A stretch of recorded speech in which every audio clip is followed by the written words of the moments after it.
Alright, it is time. Red Tans, thanks for the 52 months. So we're actually not going to play the intro right now.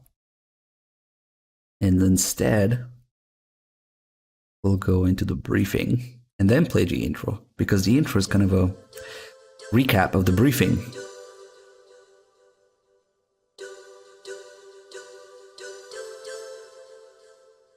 A Bubbly Clouds also reached out for 36 months. Thank you. I like going straight into the briefing. After that Metal Gear 2 ending, Campbell's words hit differently, you know? He's quoting Big Boss there.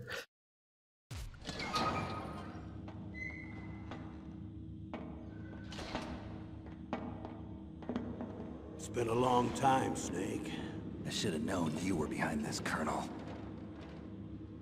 That's no way to greet an old war buddy, Snake. What do you want from me?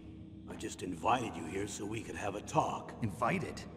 That's what you call sending armed soldiers after me? Sorry if they were a little rough with you. But we've got a serious situation here. Only you can get us out of it. I'm retired from Foxhound. You're not my commander anymore, and I don't have to take orders from you or anyone else. You will take these orders. I know it. Excuse me. Who's this? Dr. Naomi Hunter. She's chief of Foxhound's medical staff, and an expert in gene therapy. Are you military? No, civilian. I've been sent here from ATGC. Pleasure to meet you, Snake. Don't worry, this injection won't hurt a bit. What's the shot for? What's wrong? You don't like shots?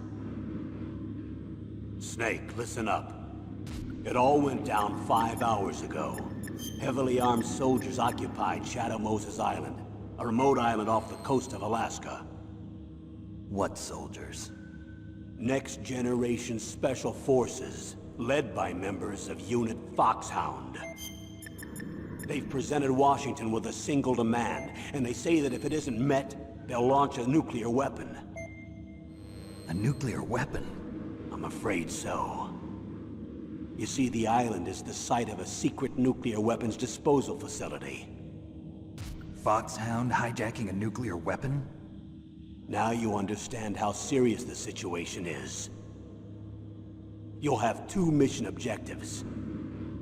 First, you're to rescue the DARPA chief, Donald Anderson, and the president of Armstech, Kenneth Baker. They're both being held as hostages. Those are some heavy-duty hostages. Secondly, you're to investigate whether or not the terrorists have the ability to launch a nuclear strike, and stop them if they do. Any questions, Snake? Questions? I haven't even said whether I'd accept this mission. Well, you can make up your mind after you hear more about the situation. Any questions? Questions! Damn.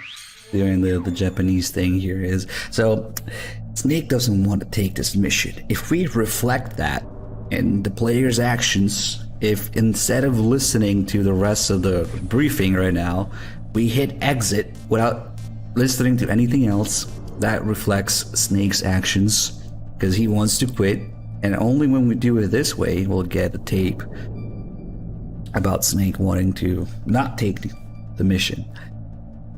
Rexy X3 with 5 months reset, thank you. Also, I'm gonna say this once. Snake is not blonde in this. This is a very specific art style and lighting style where everything, if you notice, it alternates between, dark and bright, dark and bright, dark and bright. So the way that it works out is that Snake's hair looks bright because everything else around him is dark. End of story. Snake is not blonde in this. Anyway, let's do this tape. Colonel, I don't work for the government anymore. Let me go back to Twin Lakes. Why, Snake? Is your life in Alaska all that great? There's a dog sled race this week. Next Saturday, I have to be in Anchorage. The Iditarod? The longest sled race in the world? When did you become a dog musher? Right now, my 50 Huskies are my only family. I've got to take care of them. Don't worry about your dogs. What do you mean? I'm sorry, Snake, but this vessel is headed for the Bering Sea. There's no room for debate. I told you, even if I do owe you, I don't owe anything to this army or this country. You will accept this assignment. Why should I be stupid enough to do that? I'm no patriot. Snake, there's enough dirt in your file from your days as an agent to keep you in the stockade until you're a very old man. Oh, I see. Blackmail. No, Snake. I prefer to look at it as helping you come to a decision more easily. But anyway, I know you better than that. You take this assignment even without the threat. Why do you say that? You're a natural-born soldier. You're not the grow old gracefully type. It's the same for all of us who've seen real action. The only place we can feel truly alive is on the battlefield. I'm a soldier too. I know those feelings of powerlessness, frustration that you feel every day. You've tried to play the Boy Scout out there in Alaska, but you can't race dogs in the snow forever. Why don't you come back to us and be a soldier again? You think my life is some kind of a joke? Snake, I just want to give you back your purpose in life. Really sounds like Big Boss there. Look, I'm not here to convince anybody. If you don't want to believe me, you're free to be wrong and do your own research until you inevitably run into the fact that Snake is not blonde. And as Kojima specifically made him not blonde to tell him apart from Liquid. So that's actually 20 minutes in. If we look at the timer and that tape, that's 20 minutes into the briefing. So that means that's actually at the end of the briefing. After Snake learns everything, he learns about Meryl, Liquid, everything, he still wants to leave. But we can't actually get that tape at the end of the briefing because it only plays when you want to exit here. If you don't play anything else. Steak Eater, thank you so much for tier 2, 49 months. Thank you so much, man. There's always, and it's beautiful that there's always new people in here. There's always some people who are confused. Like I said, Snake does do something to his hair at the end of this briefing. That is, he just gives himself a haircut. End of story. Sorry, but it's kind of a recurring meme now. You guys might not be aware of it, but every single time people are like, Snake is blonde, Snake is blonde. No, he's not. It gets a little tiring after a while. Anyway, we'll do these in whatever order they appear, which is not always accurate to the timer. The disposal facility includes a hardened underground base. Even with our most advanced intelligence gathering equipment, we can't tell what's happening inside. So someone needs to penetrate, gather intelligence, and report back. Sounds like a spy movie. What's the insertion method? Well, an air insertion is impossible. Not with this storm going on. We'll approach the disposal facility by sub. Approach? Yes, within a few miles of it. The facility is equipped with sonar detection capabilities. They'd be able to hear our engine or propeller noise. And then? We'll launch a one-man SDV. Launch? Same as a torpedo, only this has no propulsion device of its own. After the SDV gets as close as it can, dispose of it. From there on, you'll have to swim. You want me to swim in sub-zero Alaskan water? Don't worry. That suit represents the latest advances in polythermal technology. The nuclear weapons disposal facility covers the whole island. I'll instruct you by codec after you reach your target. Anyone going with me? As usual, this is a one-man infiltration mission. Weapons and equipment OSP? Yes. This is a top-secret black op. Don't expect any official support. I guess understanding art direction and lighting is hard. I don't know.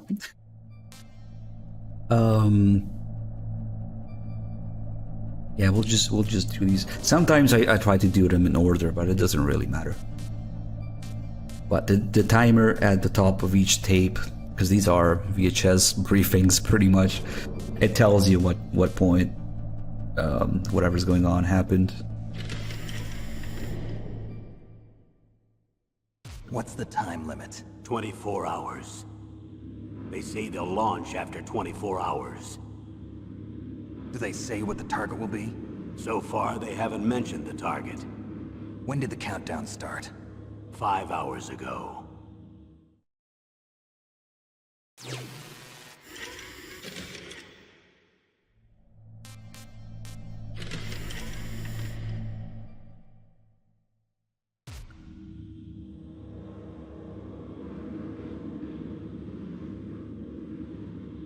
Colonel, who are you speaking for? Naturally, I'm representing the US government. So who's in supervisory control of this operation? The President of the United States. Which means that the President must be meeting with his top aides in the map room about now, huh? No, at this point they're still video conferencing with each other. If that's a real nuclear warhead, shouldn't they issue a COG? Not yet. The Secretary of Defense has operational control and is fully aware of the situation. After you infiltrate, if you determine they possess nuclear launch capabilities, a COG will be issued. Well, if they haven't relocated to the nuclear shelter under Mount Washington, I suppose there isn't that much reason to worry yet. Is the National Security Agency in on this? Yes. So is the DIA, the Defense Intelligence Agency. The DIA? I'm starting to get a bad feeling about this. They'll be sending us some support. We don't need desk jockeys.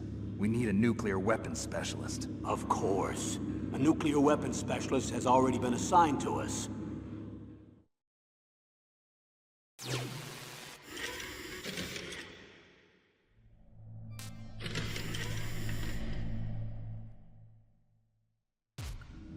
We need backup from a specialist. I'm just an amateur when it comes to nuclear weapons. I know. That's why I've requested the assistance of a military analyst named Nastasha Romanenko. She'll be providing you backup by Kodak.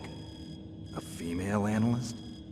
She's built up an impressive record as an advisor for the Nuclear Emergency Search Team. Contact her if you have any questions. She's also an expert on high-tech weapons. Where's she working from? At her home in Los Angeles. California.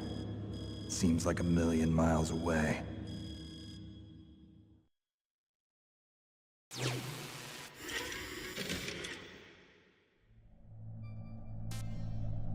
How could you say something so controversial and yet so...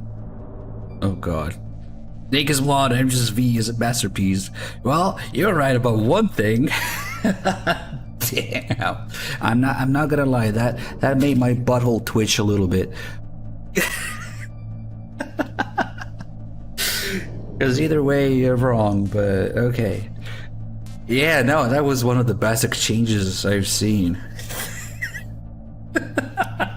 Oh shit. We got a donation from Snake is Bald. I can't hold all these memes, dude. Snake is Bald donated $2 to kill Merle. That would explain everything. That settles it, guys. Snake is just bald. No problem. It's just a wig. Maybe he's, you know, just like riding. I don't know. Fuck. Thank you. Let me add that. Yeah, you guys can do. I mean, it's always up to you guys, the chat, to donate during MGS1 if you wanna do that. So with $2 to kill Merle, Snake is Bald has started. Okay, let me put this on the screen. That would explain everything.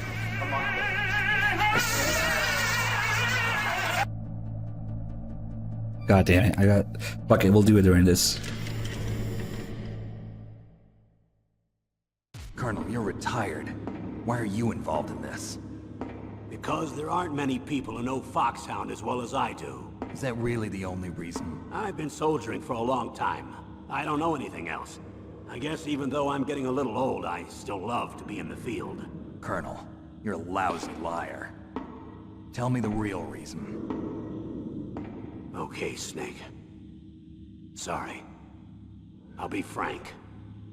A person very dear to me is being held hostage. Who is it? My niece, Meryl. Speak of the devil. Because when she gets mentioned, we got a donation to kill her. So if you guys would like to support the channel with a donation, you can add a message to your donation expressing which preference, which ending, your preference towards which ending you like to see. Because as we know, MGS1 has two endings, and sometimes we like to kill Meryl, sometimes we like to save Meryl. And it's up to the awesome people who decide to support the channel. So, Snake is bald. Thank you for your $2. There will be a very clear cut point in the game where we have to decide, and that's when we end the donation war, but that won't be for a while. Speaking of the devil. What was your niece doing here? Several soldiers were reported missing the day of the revolt. And my niece was one of those called in as an emergency replacement. She looks like you. She's my little brother's girl. He died in the Gulf War, and since then I've been watching after her. A personal motive, Colonel. That's not very soldierly. I'm retired. I'm just an old man now. And I'm your friend. Since when are we friends? I've thought of us as friends since the fall of Zanzibar. With my personality, I don't have too many friends. That's what I trust about you. It's what makes you human. Please, Snake. Save my niece, Meryl. All right. But I have two conditions. Name them. 1, no more secrets between us. I want complete disclosure at all times. And 2, I'll only accept orders directly from you, Colonel. No cutoffs involved, okay? Agreed. That's why I was called. But one thing. What? I'm not a colonel anymore. Just a retired old warhorse. I understand, Colonel. Holy shit. Actually, this tape takes place pretty late, 21 minutes in. So it's actually after Snake wants to leave. Interesting. Forgot about that. But I'm pretty sure the thing about Liquid is before. We got a couple donations. Spug with the $10 to kill her, send her to the depths of hell. Thank you. And then Breezy just won't have any of that, like, saving Meryl nonsense. He donated $75. Says she dies today. Love the stream, ZRK. Hope you're doing well. Well, man, it's going. You know, we're here.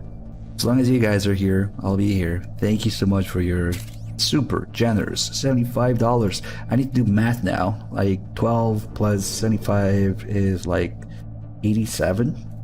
Damn. Whoa, guys, hold on. I can't hold all these donations. I got $1 from Solid Snake's wig maker. More snake hair memes. You'll see what I mean soon.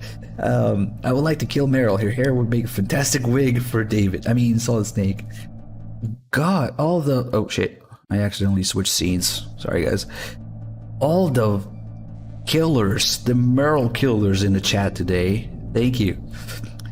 CPZT donated $20 for bromance ending, meaning the Otacon ending, meaning Meryl dies. Holy crap. Okay, now we gotta do math. Thank you for your generous $20 donation. Nordy with a $5. This game is rated M for Meryl. Make her blush and happy. If this game would have done a CDPR, we would get a nice scene like in the Witcher series. What a nice, wholesome message and donation. Finally, all those twisted fucks who want to kill Meryl and support the channel, you know. Nordy, thank you for $5 to save Meryl. Immortal Max also donated $10 to save Meryl. Crazy. The killing is kind of like, yeah. Breezy with a 75, CPZT with a 20. You guys are really showing your love for Meryl, but more importantly, for the channel. Thank you guys. Let's finish these. Can the save guys make a comeback? That doctor, is she part of this operation too? She was in charge of Foxhound's gene therapy. She knows more about those men than anyone else. You mean you've seen them naked? Make no mistake, I'm not a nurse. I'm a scientist. By the way, what was that injection for? It's a combination of nanomachines and an anti-freezing peptide so that your blood and other bodily fluids don't freeze, even at subarctic temperatures. Nanomachines? Not just one kind, either. There are different types which will replenish the supply of adrenaline, nutrition, and sugar in your bloodstream. Now I don't have to worry about food. I also put some nootropics in there. Say what? nootropics. A class of drugs which will help improve your mental functioning. It'll make me smarter, huh? Anything else? Yes, Benzedrine. It's a type of stimulant. It'll keep you alert and responsive for 12 straight hours. That was quite a cocktail. Anything else in there? Those nanomachines will also keep your Codex batteries charged up. I guess I can call you when I'm ready to go on a diet. You're welcome. And also some killer virus, you know, no big deal. Nothing else in there. A I to the C to the E with $2 to save Meryl. Thank you, let me add that.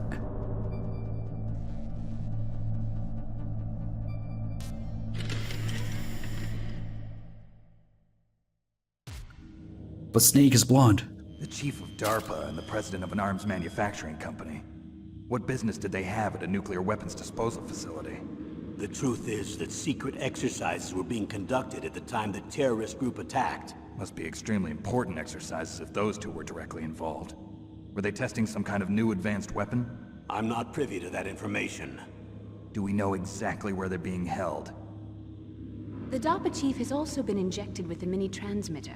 As you get closer, you should be able to pick up his location on your radar. I don't believe it. Is this... Hold on, I gotta see this. There's actually a guy called Punished Hair. While we're memeing about Snake's hair. That's amazing, man. You're right there where you belong right now. Yeah, at the beginning of these briefings we can see Naomi giving Snake an injection. And that's when he gets Fox Die, and he's called Punished Hair. You can't even make this shit up. It's insane, man. That's amazing. Oh, fuck. We got another $5 from Snake the Liberator to kill her. Let her go. Oh, man. You guys are really killing it. Pun intended. Thank you. Punished Hair. Snake's Punished Hair. Do they really have the ability to launch a nuclear missile? They say they do. They even gave us the serial number of the warhead they plan to use. Was the number confirmed? I'm afraid so. At the very least, they've got their hands on a real nuclear warhead. Isn't there some kind of safety device to prevent this type of terrorism? Yes. Every missile and warhead in our arsenal is equipped with a PAL, which uses a discrete detonation code. PAL? Permissive Action Link. The safety control system built into all nuclear weapons systems. But even so, we can't rest easy. Why not? Because the DARPA chief knows the detonation code. But even if they have a nuclear warhead, it must have been removed from its missile. All the missiles on these disposal sites are supposed to be dismantled. It's not that easy to get your hands on an ICBM. That used to be true. But since the end of the Cold War, you can get anything if you have enough money and the right connections.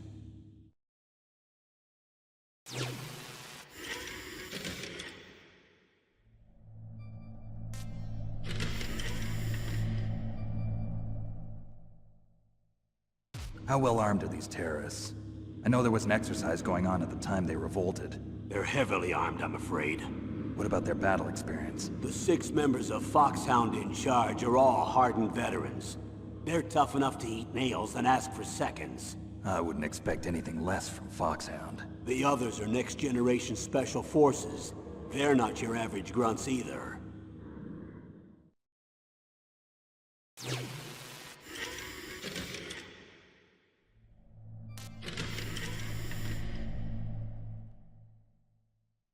So what exactly are they demanding?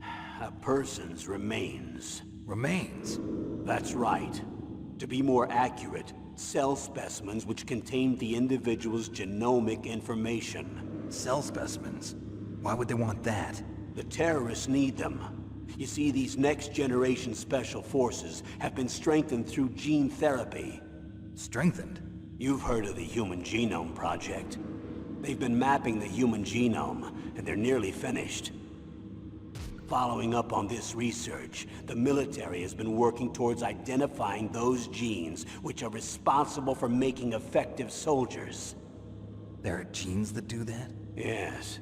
And using gene therapy, they're able to transplant those genes into regular soldiers. Gene therapy? I'll explain this part. With gene therapy, we can remove those genes which we know may lead to sickness or disease, and at the same time splice in genes with beneficial effects, such as resistance to cancer, for example. In other words, we can overcome all sorts of genetic diseases, and at the same time add genetic characteristics as desired. Okay. And so if you knew what genes were responsible for making the perfect soldier, you could implant them in the same way, right? Yes, we could. But it all depends on being able to isolate and identify those soldier genes. And in order to do that, it's helpful if you can study the genomic information of one of the greatest soldiers ever.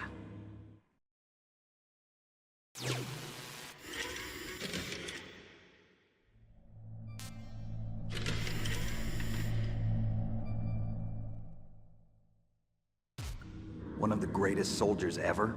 The man they call the greatest warrior of the 20th century. You don't mean Big Boss. That's right. We've been working feverishly to identify the genes responsible for his incredible combat skill. So far, we've discovered about 60 of the so-called soldier genes. So his body was recovered after all. Yes, and his cells have remained frozen in a cryo chamber. His genomic information is a priceless treasure to mankind. Priceless to the military, perhaps. His body was burned severely, but it was possible to restore his DNA profile from just a single strand of his hair. You people are amazing. And then you're gonna transplant those genes into soldiers? Yes.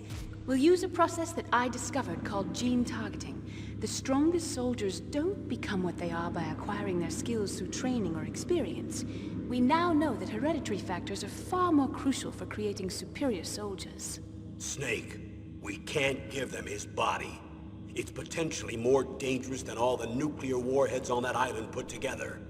I hear the terrorists are calling themselves the Sons of Big Boss. The Sons of Big Boss?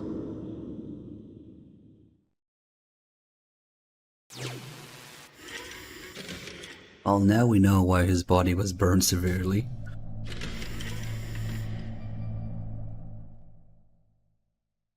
Tell me about these next-generation special forces. They started out as an anti-terrorist special ops unit, made up of former members of biochem units, technical escort units, and the nuclear emergency search team. Their purpose was to respond to threats involving next-generation weapons of mass destruction, including NBC weapons. Until they were added, that is. Who's they? These guys didn't start out as regular army. Looks like a pretty international group. Mercenaries? Yeah, and it gets worse. Most of them were from a merc agency that I think you're familiar with. They were part of Big Boss's private guard. And after Big Boss went down, the military just bought out all their contracts. Outer heaven. After that, they were merged with our own VR unit, Force 21, and retrained.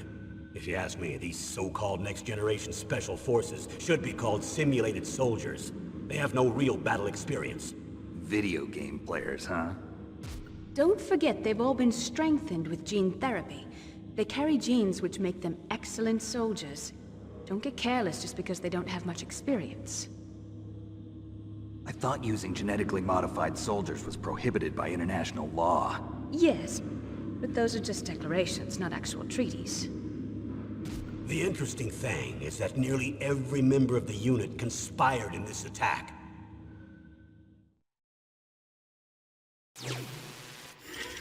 Ugh, video game players. Screw those guys.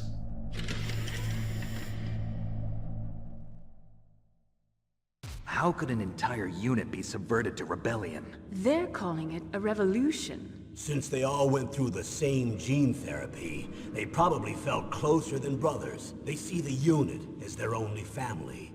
The Sons of Big Boss.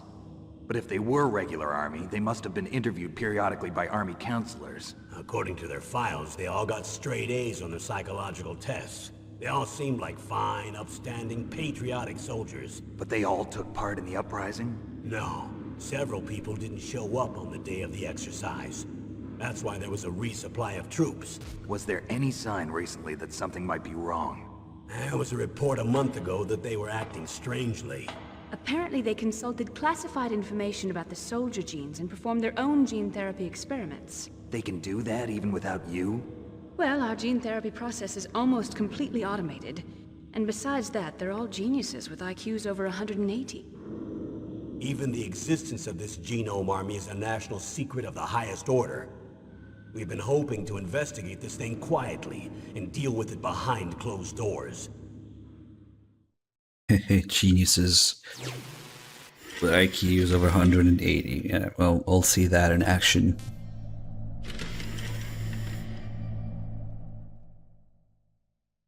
High-Tech Special Forces Unit Foxhound.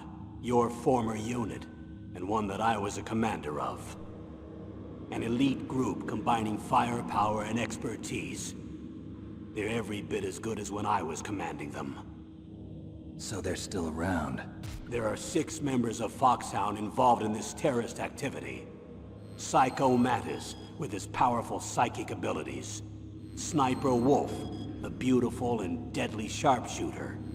Decoy Octopus, master of disguise. Vulcan Raven, giant and shaman. And Revolver Ocelot, specialist in interrogation and a formidable gunfighter. Looks like a lovely bunch of folks. Too bad we'll be meeting under these circumstances. And finally, in charge of them, Foxhound's squad leader, Liquid Snake. Liquid Snake? Yes. And you're the only person who can stand against him.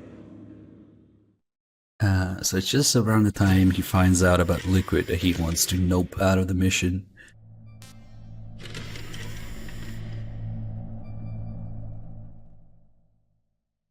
Liquid Snake. Liquid Snake. The man with the same codename as you. Tell me what you know. He fought in the Gulf War as a teenager, the youngest person in the SAS. His job was to track down and destroy mobile Scud missile launching platforms. You were there too, I believe. Didn't you infiltrate Western Iraq with a platoon of Green Berets? I was just a kid myself back then. The details are classified, but it seems that originally he penetrated the Middle East as a sleeper for the SIS. He was a spy for the British Secret Intelligence Service? But he never once showed his face in Century House. He was taken prisoner in Iraq, and after that there was no trace of him for several years.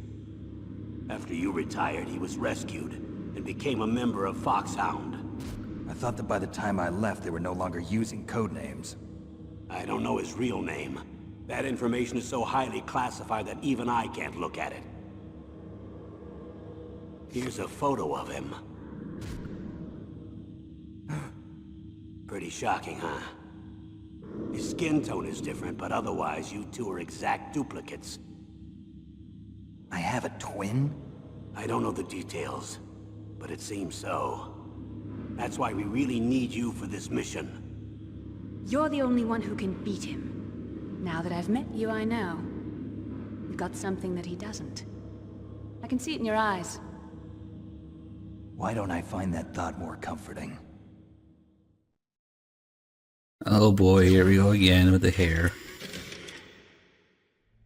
Well, now that we are at the end of the briefing, playing all the tapes, once we exit, yes, Snake will do something to his hair. He'll get our haircut. I need to borrow your scissors. What are you going to do? Don't worry, just gonna clean myself up a little. Huh? I don't want to be mistaken for the leader of the terrorists. So the whole thing with genes being superior, inferior, dominant, and recessive, they kind of messed up. But it has to do with the fact that in Japanese, inherently, I think they changed it recently, but they used to associate like dominant with positive and recessive with negative, so there's a little bit of slack you can give Kojima there. But the other thing is that, and this is true as much as it's kind of dumb, Kojima specifically made Snake's hair different from liquids so that players wouldn't get confused, so people wouldn't mix them up. Well. Anyway, now we can let the intro play. All they had to do was give Snake Campbell's Foxhound coat and send him in. Dye his hair blonde, maybe. That would have been perfect. Sam Johnson, thank you for the 61 months.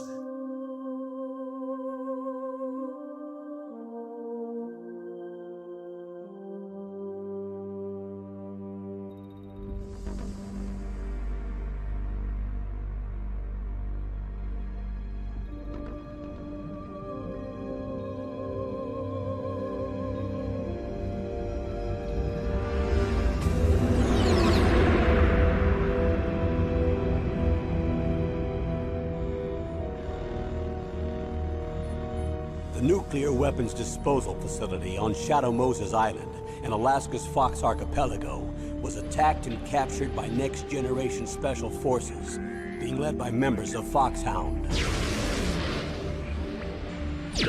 They're demanding that the government turn over the remains of Big Boss, and they say that if their demands are not met within 24 hours, they'll launch a nuclear weapon. You'll have 2 mission objectives. First, you're to rescue DARPA Chief Donald Anderson and the President of Armstech, Kenneth Baker. Both are being held as hostages. Secondly, you're to investigate whether or not the terrorists have the ability to make a nuclear strike and stop them if they do. What's the insertion method? We'll approach the disposal facility by sub. And then? We'll launch a one-man SDV. After the SDV gets as close as it can, dispose of it. From there on, you'll have to swim.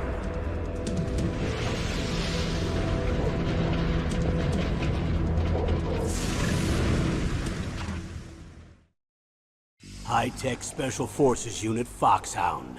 Your former unit, and one that I was a commander of. So they're still around. There are 6 members of Foxhound involved in this terrorist activity.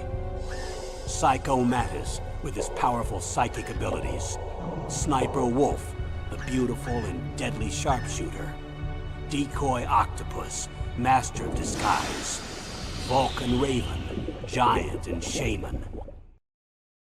And Revolver Ocelot, specialist in interrogation and a formidable gunfighter. And finally, in charge of them, Foxhound squad leader, Liquid Snake. Liquid Snake? The man with the same codename as you. The nuclear weapons disposal facility covers the whole island. I'll instruct you by codec after you reach your target. Anyone going with me? As usual, this is a one-man infiltration mission. Weapons and equipment OSP? Yes, this is a top-secret black op. Don't expect any official support. As you can see, the intro is just a recap of the briefing, all the important parts. Yeah, no life. To answer your question, we're gonna show that off. I would venture to say that I know most things about this game by now. But yeah, we're gonna show that. And now we can enjoy the Starscream music for all those people bitching about it earlier.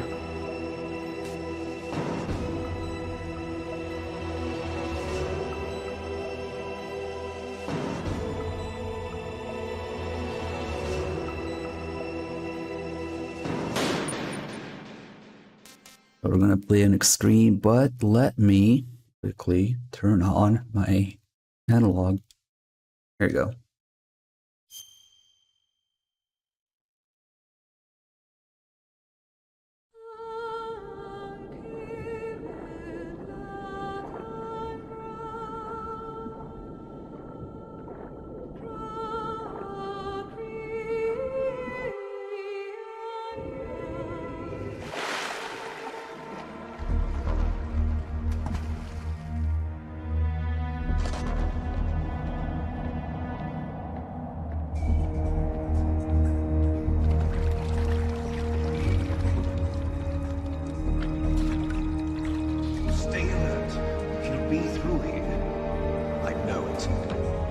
I'm going to swat down a couple of bothersome flies.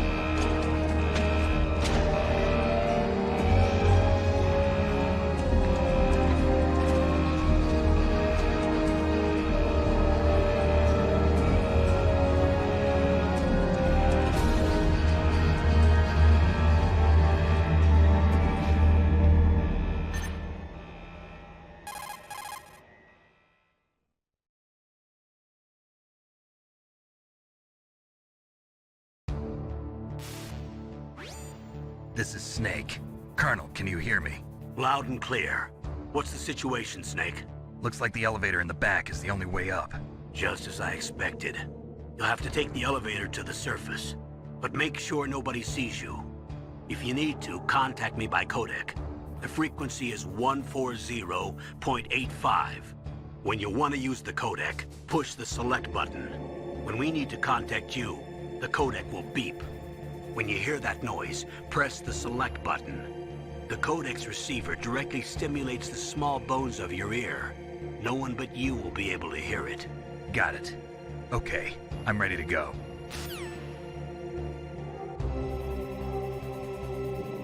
Alright, let's do it. Whoa, thank you so much for the Prime sub. Are you enjoying the stream, man? Welcome aboard. Yeah, it sneezes.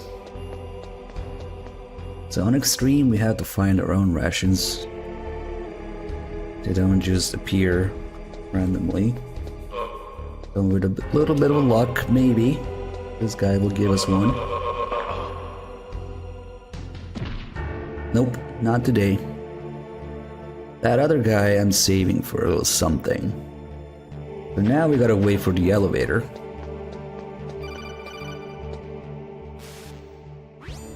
Snake, there's an elevator there you can take up to the ground. You'll just have to wait for the elevator to come down.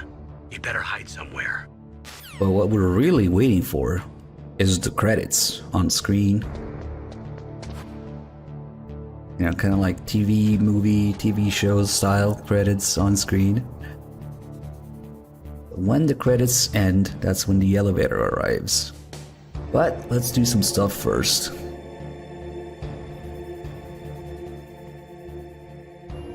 Somebody's asking me about the PS1 or PS3 version. Well, the PS3 version is effectively the PS1 version. I mean, it's been a while since I played on the original disc, but when I switched back then, I didn't really notice any jarring differences. Now, the PC version is a different story. The PC version is a pile of shit. You stay away from it. But by all means, I mean, there's nothing to lose by playing on PS3. In fact, PS3 is the ultimate Metal Gear console. There's nothing that comes close to it. So we'll do some calls here, but... Snake, don't forget this is a covert operation. There are lots of bad guys and only one of you. If you're spotted, you'll be surrounded before you know it. If that happens, you're finished. First, go to the elevator in the back. Take it up to the ground floor. Then look for the DARPA chief. Hey, King Tiger, thank you for the 21 months.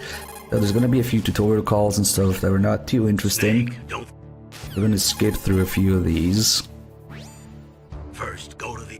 Come on, Campbell, please. First, go to... Snake, just to make sure, let's review how to use... That's not. I don't want to go too deep into it now, but the PC version is a If mess. you're spotted, all the enemies will come to attack you at once. That's alert mode. Really? What we're really looking for here... You still don't have a weapon. If you get into combat, you'll have to rely on your bare hands. Listen up, Snake. In unarmed combat, you're... Okay. What we're really looking for here is... the corner view call. Snake, don't forget this is a covert operation. Really? The O2 gauge is automatically displayed. Okay, he's going through the other features right now, so we should get to it soon. Snake. That's intrusion mode. Snake, when you're up against certain walls or obstacles, you can look behind you while you're still hidden. We call that corner view mode. Use it skillfully to see the openings in your enemy's actions and avoid being spotted while advancing. In corner view mode, you can hit the wall to make a noise by pressing the action button. So I can trick the enemy and lure him my way, huh? You're good at tricking people, aren't you? Only beautiful women like yourself. So this is a little tutorial call, but it has a little exchange between Snake and Naomi hidden in it. So keep that in mind, because this makes a comeback in MGS2 in some form, a completely different context, for a completely different reason, but we hear pretty much the same thing. Now in MGS1, that's kind of foreshadowing the fact that Naomi has a grudge against Snake, and Snake kind of uses that as a way to flirt with her, right? So it just introduces that about the characters, that Naomi doesn't really like Snake at this point, that Snake is just flirty, with her. And that's it. That's the context of it in MGS1. In MGS2, with all the stuff that's going on at the beginning of the plant chapter, as Raiden, we hear that again, but for a completely different reason, a completely different context. So I like to point it out here. And it will probably be Three Dog who does that part in MGS2, but I'm sure he'll talk about it. Now another thing that I kind of want to do, get an alert. What was that noise? But during an alert... Oh, come on, you didn't even alert. Oh, come on, dude. Okay. We can do this. Bye. It's kind of a neat little feature. Also, move slowly underwater. Unless you're playing the PC version. One of the many fucked up things about the PC version. Now that's a really minor thing, but still. During an alert or an evasion, that'll work. Once you go there, Snake will dive into the water. And now the credits are over. Well, there's one more, and that's it, and that's when the elevator comes.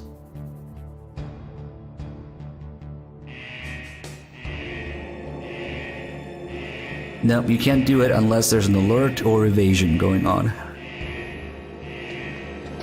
It just automatically prompts when you go there during evasion or alert. Oh shit. Sorry guys, cutscene. That messed up the timing with that guy a little bit because we moved him around. So that was like perfect. And now since we spent a little bit of time in the codec, that actually counts towards the total time you spend there. Even though I got on the elevator as soon as it got there, I think Campbell is gonna call me Rusty. Because that took a long time. One of the few things that actually counts the time on the codec. Sorry guys, gotta go. That usually doesn't happen, but since we messed with that guy, the timing just happened that way. But yeah, now he's gonna tell me that I'm Rusty, probably. Sorry, gotta look cool.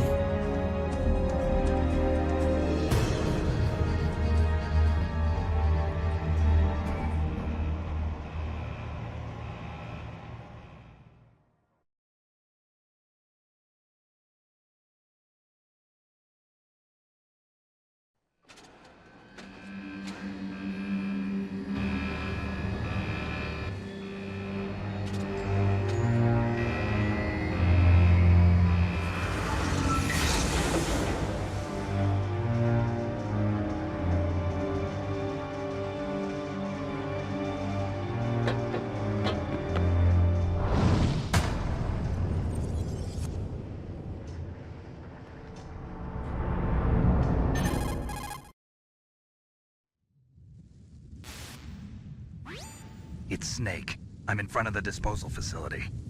That took a long time. Fuck you, I Campbell. guess you're feeling a little rusty. Don't worry. It's been a while, but it's all coming back to me. How's that sneaking suit working out? I'm nice and dry, but it's a little hard to move. Bear with it. It's designed to prevent hypothermia. This is Alaska, you know. Take it easy, I'm grateful. If it weren't for your suit and your shot, I would have turned into a popsicle out there. An anti-freezing peptide, Snake. All of the genome soldiers in this exercise are using it. I see. I'm relieved to hear that. Already tested, huh? By the way, how's the diversionary operation going? 2 F-16s just took off from Galena and are headed your way. The terrorist radar should have already picked them up.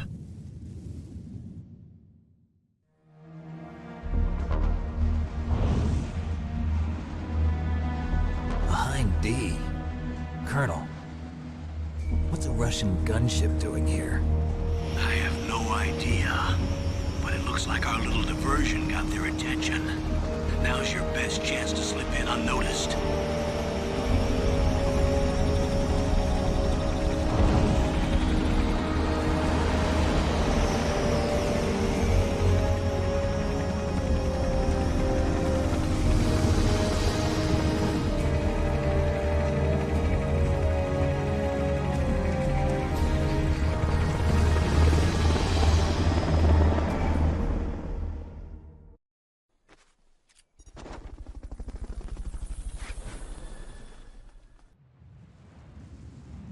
There are only 18 hours left until their deadline. You've got to hurry. Wow, you must be crazy to fly a hind in this kind of weather. Who's that? Oh, sorry. I haven't introduced you to yet. This is Mei Ling. She was assigned to us as our visual and data processing specialist. She designed your codec, as well as your Soliton radar system. Contact her if you have any questions about either of them. Nice to meet you, Snake. It's an honor to speak to a living legend like yourself. What's wrong? Nothing. I just didn't expect a world-class designer of military technology to be so cute. You're just flattering me. No, I'm serious. Well, I know I won't be bored for the next 18 hours. Come on. I can't believe I'm being hit on by the famous Solid Snake. But I'm surprised. You're very frank for a trained killer. Looks like we both have a lot to learn about each other. Yeah. I'm looking forward to learning about the man behind the legend. We'll be monitoring your movements by radar, so contact us by codec anytime you want. Got it. I'll call if I'm feeling lonely. Seriously, Snake, we're here to back you up, so call if you need some information or advice. I'm also in charge of your mission data. Contact me if you want me to record your current status. My frequency is 140.96. It's a dedicated frequency for saving data. Don't forget it. Remember, except for your binoculars, you're naked. You need to arm yourself with whatever weapons you can find. I remember. First I'm strip searched by Dr. Naomi here, and then all my weapons are taken away. Imagine yourself put in that position. Well, if you make it back in one piece, maybe I'll let you do a strip search on me. I'll hold you to that, Doctor. By the way, sorry to disappoint you, but I did manage to smuggle out my smokes. How did you do that? In my stomach. Thanks to the shot you gave me that suppressed my stomach acids. Cigarettes? How are those going to help you? You never know.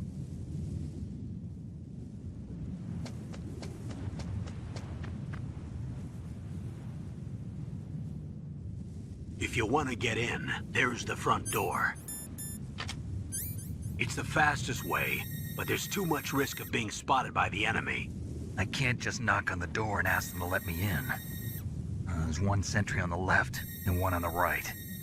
They're armed with 5.56ers and pineapples.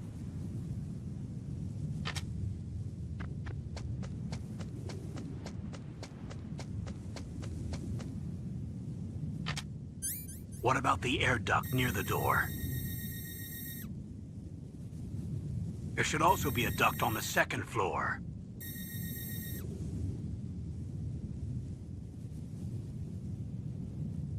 I can't see it from here.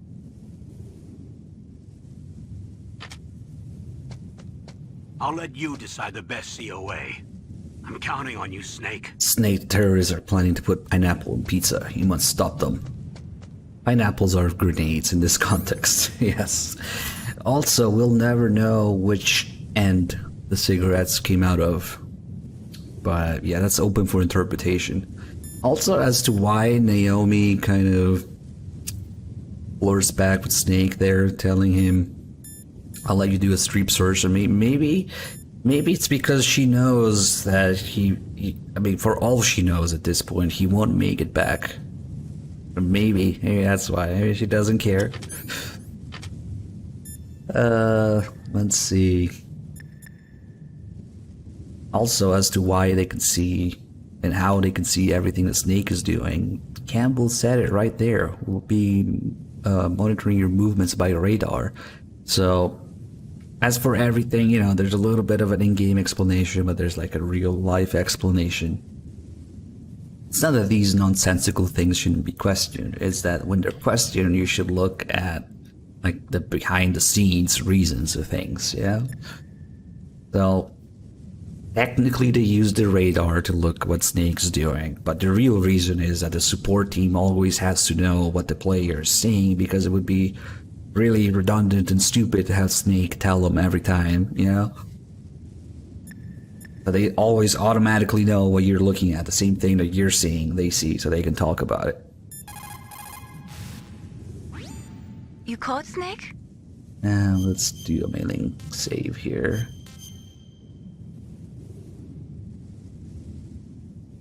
Snake, remember what the Gauls said. The graveyards are full of indispensable men. Snake, you're all alone and surrounded by bad guys. Try to be careful and avoid getting into a fight whenever you can. You're right. Wow, you know all sorts of great quotes, don't you? Well, both my parents are from Guangdong, China, but I was born and raised in America. I've always liked reading literature from both sides. Kinda keeps me in touch. I'll share some more quotes with you if you like. I'm looking forward to it. But to tell you the truth, I'd like to learn more about you. Well, I'll think about it. It goes for it again. Blue Sea Moves with the 15 months. Thank you. Also, Avenger A with the 33 months. Keratin X with the 51 months. Young Crease with the 8 months. Thank you guys. Welcome back.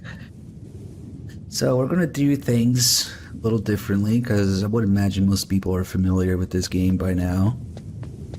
You know, it's been out a while, I think. So, we'll do some extra stuff.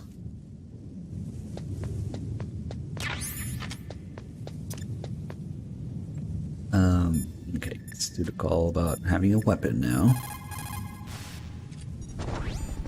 Good. You've got yourself a weapon. To use it, first hold down the R2 button to enter weapon mode. Then select the weapon you want with the directional button.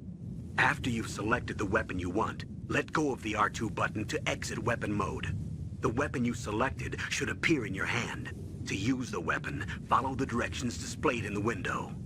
If you use the R1 button, you can equip your weapon more quickly. While you're barehanded, press the R1 button to equip the last weapon you used.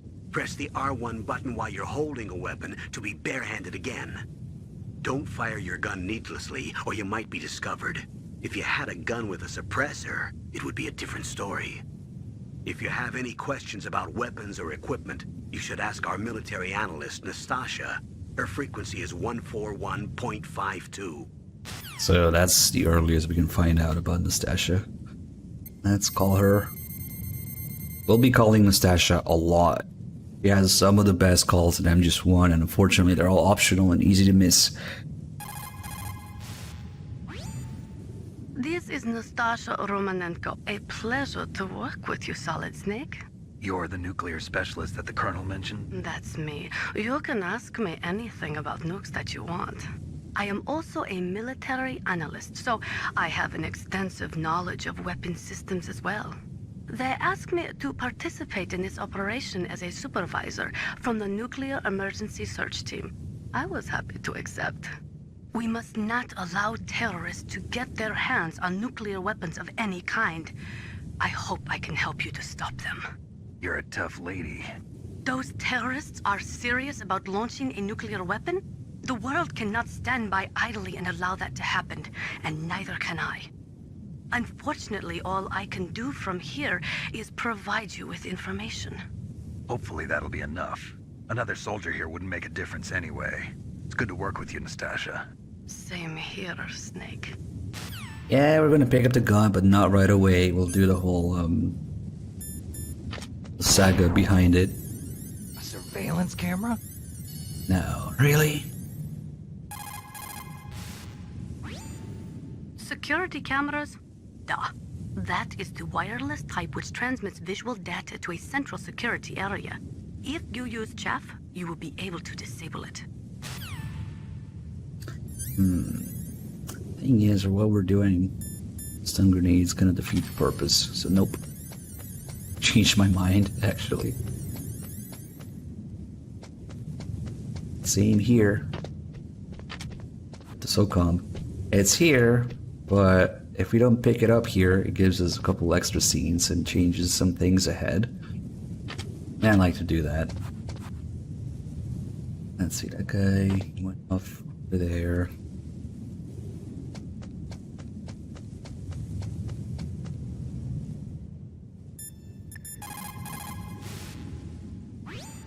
It looks like a cargo truck. They must use it for transporting goods around the base.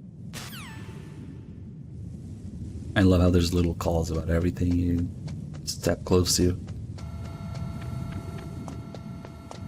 Hold on. Not yet. I'm gonna go the other way.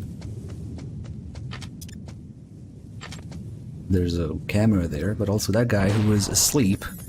So we can literally just clip through him and get in.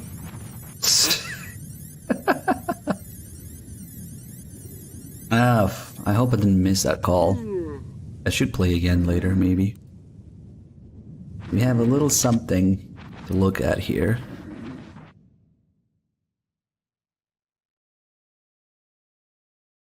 No, they don't let you in if you knock on the front door, surprisingly.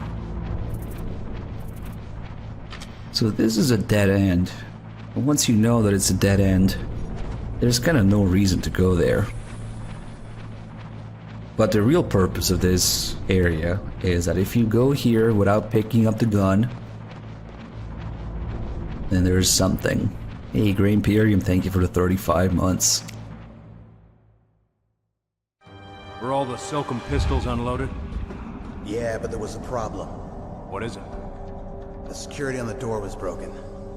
So the door is still open? Second floor. Shit. The east side room. We better fix it before the boss finds out. But that's nothing. I heard they spotted an intruder outside. Really? Maybe we'll finally get to see some action. Yeah, but we better do something about that door. Let's put in an order to have it repaired. Nice. It was like, oh, I thought I missed the second part of this. Because the second part of these scenes that we're gonna see only plays if you have at least an alert.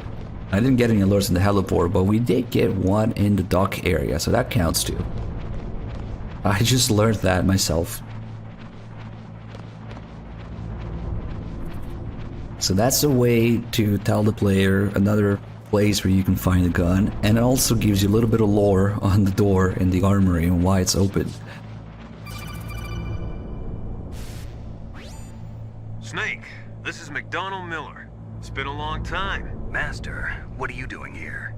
I quit being a drill instructor, so I moved out here for some peace and quiet. I'm in retirement, just like you.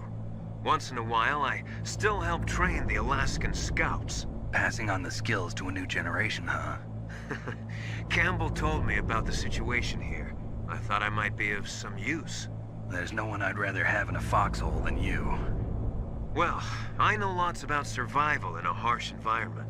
I've lived in Alaska longer than you, so call me if you have any questions about the flora or fauna out here. My frequency is 141.80. Those mice are Alaskan field mice. Don't worry, they can't hurt you. Wild field mice don't have a thick layer of fat, but they can still survive the bitter winters here without hibernating. They dig tunnels under the snow. That's where they stay warm. Survival specialists, huh? I should learn from them. But there's a dark side too. Sometimes the males will kill and eat offspring that's not their own. To ensure the survival of their own genes, right? Yeah, pretty brilliant program, huh? If there are mice, that means there must be an exit somewhere. Follow the mice. No, we're not doing that. Agnes Kaku donated $1. Thank you for fucking up MG2's script. You're all just envious of my work. So we're gonna do something that you're not really supposed to do, but in the name of content, we'll do that. Because it is now a really bad idea to come out here. Because there's a camera pointed down and there's a guy asleep here, so. But in order to get the other scene, the other conversation in the other vent upstairs, we'll go there and inevitably get an alert here. But we'll deal with it.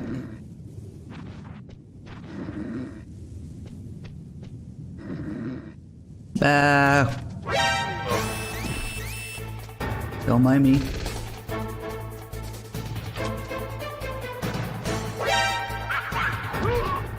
That's okay. Only dreams now. Only dreams. There is no need to be upset.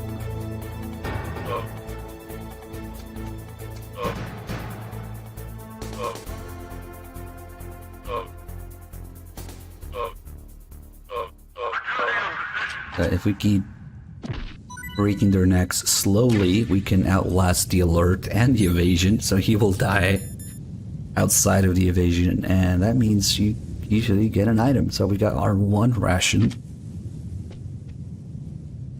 I think the other guy who was asleep is now awake though, so there he is. He's gonna come this way. Doesn't really matter though, we can go.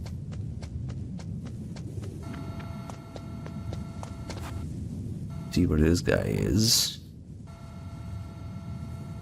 He should be, oh, he's all the way over there, we're good. I did mess up. Because that call only plays once. Oh, of course it only plays once, because we got the Miller call. Miller. That sucks.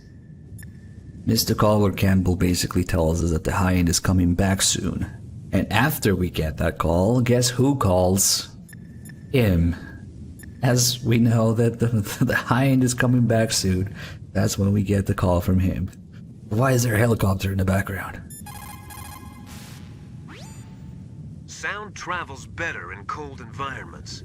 If you're going to use a handgun, you should equip a suppressor.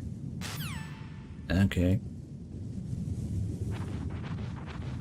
It's kind of chaotic because you're running there through the sleeping dude, but I could have really just stunned him and taken the call. Oh well.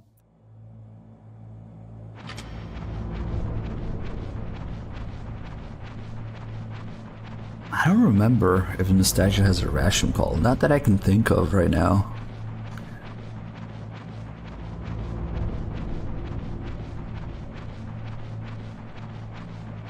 But anyway, we can see the other end here. I moved the DARPA chief to the cell in the first floor basement.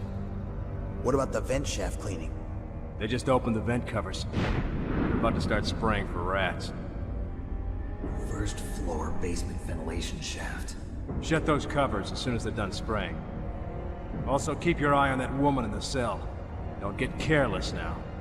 Woman in the cell? Did something happen? There's an intruder. Really? He's already done 3 people. He's killed 3 people? Yeah. Say he's using stealth, too. Stealth? There's an intruder besides me? Anyway, I want you to increase the security detail on the chief.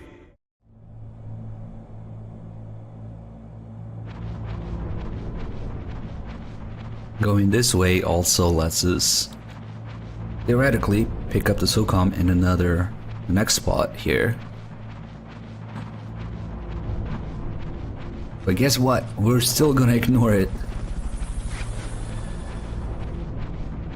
Hey, Abrahel with the Prime sub. Thank you so much for choosing to support the channel. Glad you enjoyed the stream, man. Welcome aboard.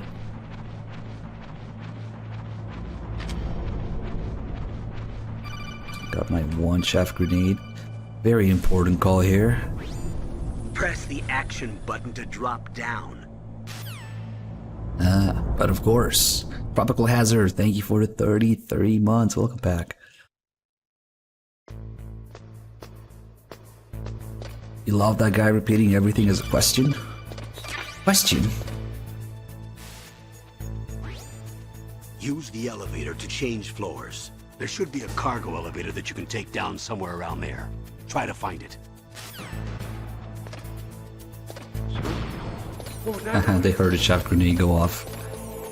Let's throw another one just because. This is here. Normally we would find the thermal goggles, but since I missed the SOCOM in the first area, or the previous area, it now spawns here and replaces the thermal goggles. So the game kind of punishes you for that. You miss out on the thermal goggles. Even if you were to pick it up now. But we're still not picking it up.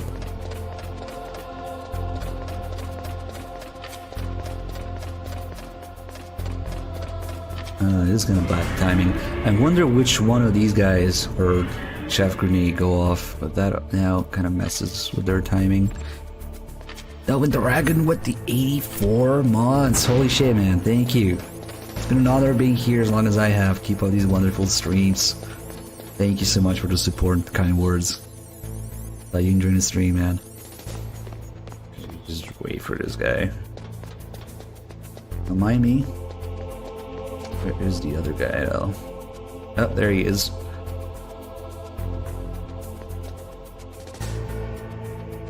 That guy's a bit of an asshole because he turns different ways. Yep. Well. Like I said, there is no need to be upset. Only dreams now. Unless you go somewhere that the guards are specifically defending, they only ever send one guard after you, and I'm just one. So it's quite easy to defuse the alert. Oh, he heard of that. He's going the other way. Well, fuck it. Might get seen again. Ooh, good elevator RNG though. So, we're doing the whole SOCOM saga right now. Since we still didn't pick it up, then we're gonna do something really dangerous that you're not supposed to do. Again, the game kind of punishes you. But remember that door they were talking about in the armory? If we go to B2 now, which you're not really supposed to, and the way that you know that is because there's guards here. When we're supposed to come here later in the story, there is no guards for the time being.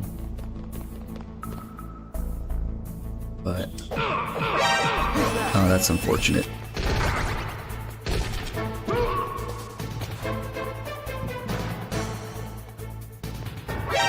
We should just get him in a corner or something. Alright. So this is the door that we're talking about. That's open. As soon as I get... Oh, we're definitely not gonna see Big Rat in this run. We're gonna have more than 10 alerts for sure. Just shh, yeah. Even got my ration back. So this is the door that we're talking about. Actually, before we take a look, I might have to kill the other guy just to clear the area.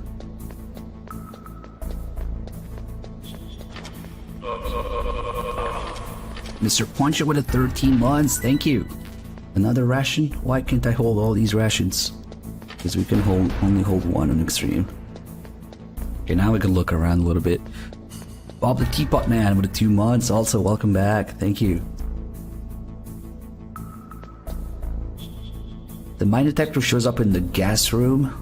Which gas room? You mean the one with Ottoman's lab? Or like much later in the game?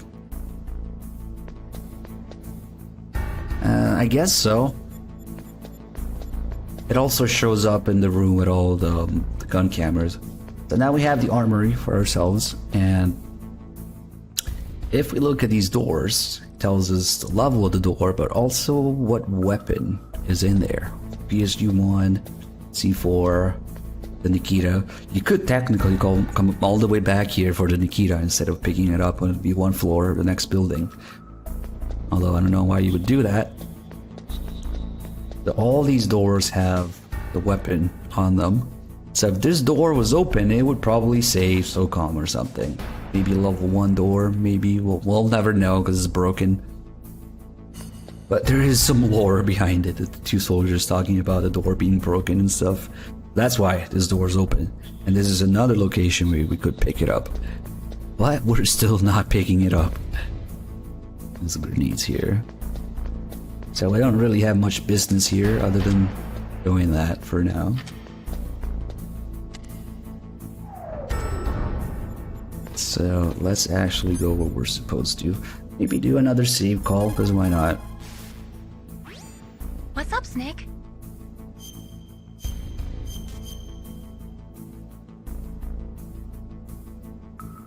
I wish I could send you weapons through this codec instead of just data. That would be nice. I'm starting to feel like a thief already. Ransacking rooms, rifling through fallen enemies' pockets. But you have no choice, Snake. Maybe so, but I think I'm starting to develop kleptomania. I just keep putting things in my pocket. I love the way he says that. I just keep putting things in my pocket.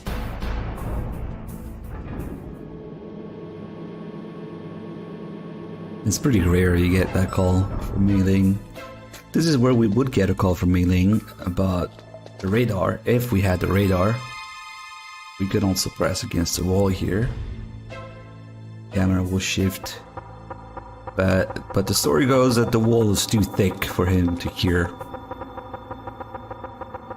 But yeah, with no radar, we miss out on that call from Mei Ling. We also miss out on the radar explanation at the beginning. But that's okay. Somehow they're still using the radar to look at Snake's movements. Just don't think about it too hard. I'll probably get rid of this chaff grenade. Just for a little something we want to do. We want to have no weapons whatsoever. Yes, there's a button. Snake, if you want to go up or down a ladder, just press the action button by the ladder. What the fuck are you talking about, Colonel? What button by the ladder? What? I don't know. Let's go up. So let's take a minute to look at Johnny here. Doing his business. He's not really doing his business. He's not really taking a shit or anything here. He's supposed to just be slacking off. And sitting on the toilet. Kind of damn cold. I hate Alaska. Boy, oh boy, that woman is built all right.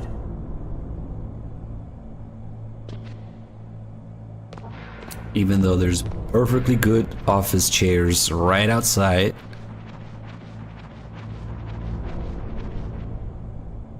He decides to sit on the toilet.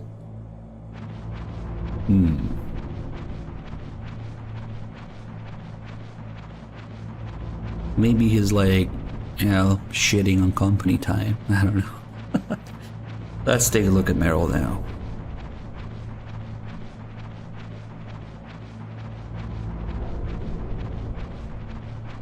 Yeah, it's unfortunate that if you try to leave the torture room, the elevator outside doesn't work. Because I would totally do the game naked. Is that a woman? Not him. Ah. So Meryl is doing stuff for now. Okay, so let's go back. Because now she's doing sit-ups on her bed. This takes a little bit to do because it's slow to crawl back outside. But it's kind of worth it. Because if we leave and come back, she'll be doing something else.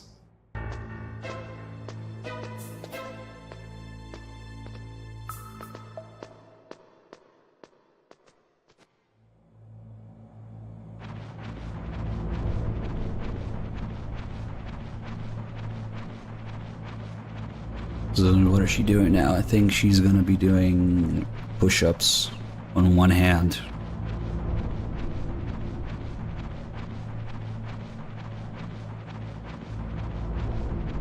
Yeah, Meryl's pretty fucking dead right now. Oh, there you go. Now she's doing that. Well, wait, there's more.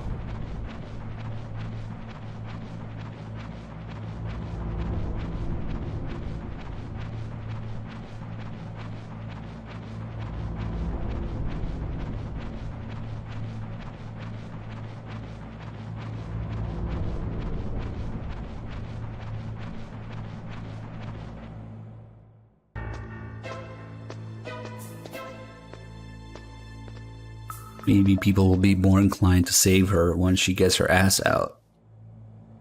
'Cause that's the point. Do you really think the point of this is different exercises? No.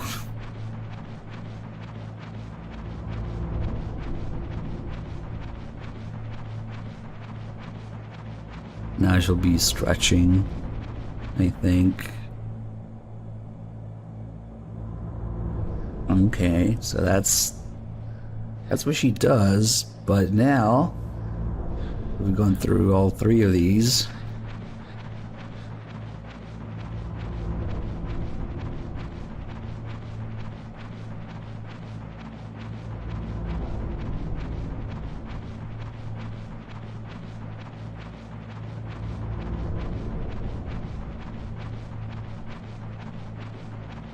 How do we decide if she's saved or dies? Well, the chat does their thing with the donations, you know, for the amazing people who want to support the channel and add to the donation message what they'd like to see. But the way that it actually works in the game is it basically depends on whether you survive torture or not.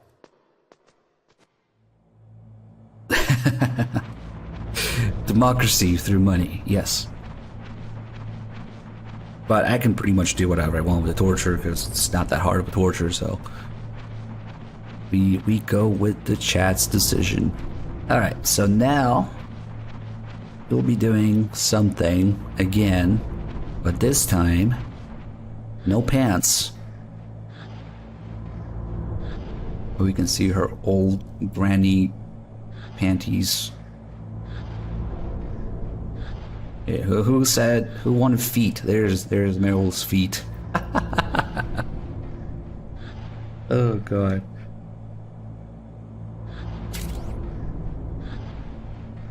See, that worked. I told you, as soon as she takes her pants off, somebody's gonna save her.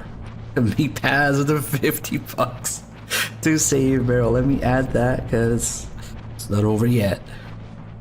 Thank you, man. So generous. I can math.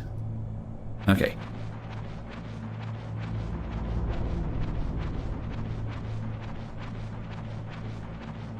I were probably waiting for that just to meme it. If Twitch is anything to go by, Mel should now write your name on her ass or something. And also be in a bathtub, hot tub.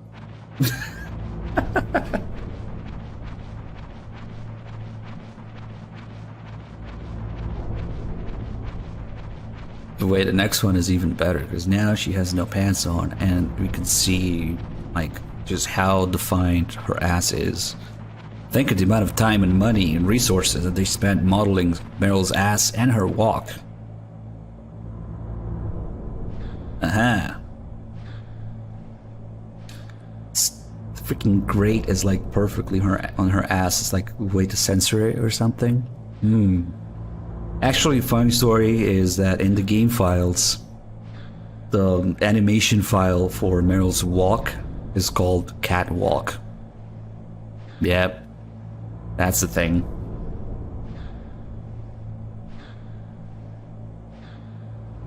I think her ass is way more defined than certain other things in this game.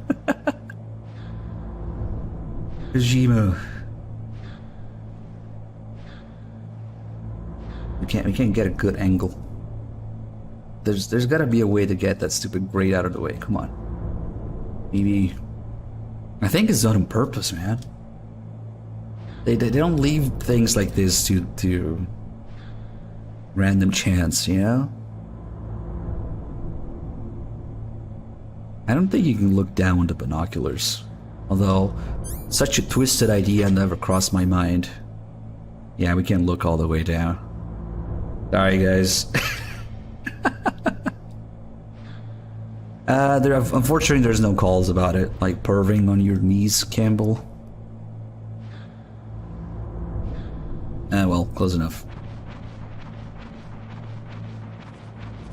From the other end, if we go too deep into the other end, we trigger the C, but we might be able to. Okay, hold on. Twitch science at work here. Twitch scientists. Snake, the DARPA chief's signal is coming from somewhere in that area. Isn't there some place to drop down? Take a look around in first-person view mode. Hey, Kento, thanks for the 40 months. Yeah, Colonel, I'm taking a really good look around in first-person view. Sometimes you forget to go in first-person view, you know? Damn it, this one's censored too. Really? We're doing Twitch science now, trying to look at Meryl's ass more effectively? This will have to do, I think. There you go, kind of. Alright. Twitch scientists have come up with something. Okay, let's go out a couple more times. Yeah, you can go out of bounds too, but we're not doing that. There's probably people who fap to this. Hell, there might be people who are fapping to this right now. Who knows?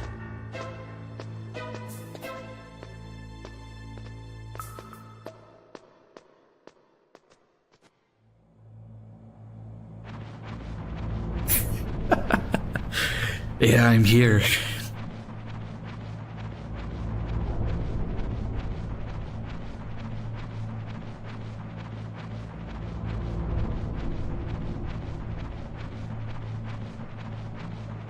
Now she's just gonna be stretching again. This is for the feet people, I guess.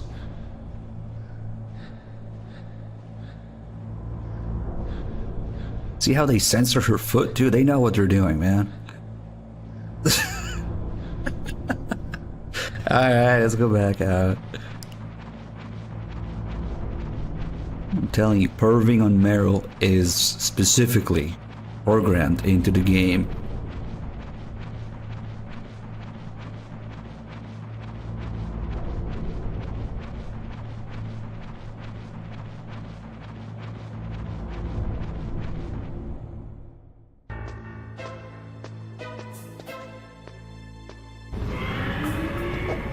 Yeah, punch the ladder. Start and select. Hey, good to see you, man. Thank you for the 89 months. She's not stretching. She's trying to use this strength to kick a hole in the wall. Yeah, Metal Gear 1 style. That's what Snake does with his fists.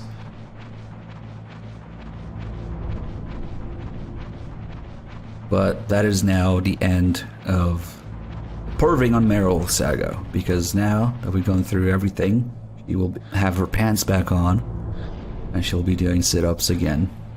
So that's it. We went through everything. This is one of the oldest and most basic Easter eggs, you know? No, I don't think there's anything too interesting right now. It looks like the chief is being held in a cell. Find some way to get in there. Hurry up and get him out. This streamer has Twitter, yes. If only there was some sort of indication on screen of what my Twitter handle is. Damn. A perving on Otacon? You can sort of perv on Otacon. You can watch him do stuff. You can perv on Otacon too. Well. Just to keep it balanced.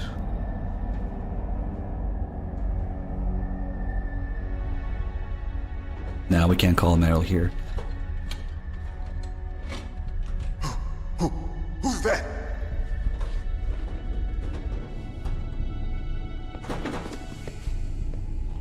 I'm here to save you. You're the DARPA chief, Donald Anderson, right? You here to save me, huh? What's your outfit? I'm the pawn they sent here to save your worthless butt. Really? It's true.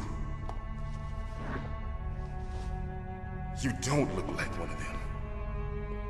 In that case, hurry up and get me out of here. Slow down. Don't worry. First, I want some information about the terrorists. The terrorists? Do they really have the ability to launch a nuke? What are you talking about? The terrorists are threatening the White House. They say if they don't accede to their demands, they'll launch a nuclear weapon. Sweet Jesus. Is it possible? It's possible. They could launch a nuke. How did they plan to launch? I thought this place was just for keeping the dismantled warheads. They shouldn't have access to a missile. What I'm about to tell you is classified information. Okay? We were conducting exercises with a new type of experimental weapon. A weapon that will change the world. What? A weapon with the ability to launch a nuclear attack from any place on the face of the Earth. A nuclear-equipped walking battle tank.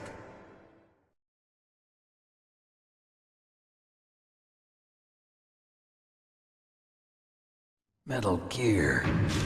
It can't be. You knew? Metal Gear is one of the most secret black projects. How did you know that? We've had a couple of run-ins in the past. So that's the reason you were here at this disposal site? Why else would I come to a godforsaken place like this? I had heard the Metal Gear project was scrapped. On the contrary. It's grown into a huge joint project between ArmsTech and ourselves. We were going to use this exercise as raw data, and then proceed to mass production.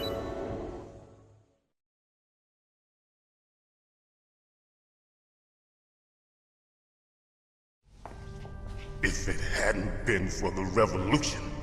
Revolution? Rex has fallen into the hands of terrorists. Rex? Metal Gear Rex. The code name for the new Metal Gear prototype. They're probably already finished arming the warhead they plan to use with Rex. These guys are pros. They're all experienced in handling and equipping weapons. Hey! Shut up in there, will ya? Whoa. Holy shit.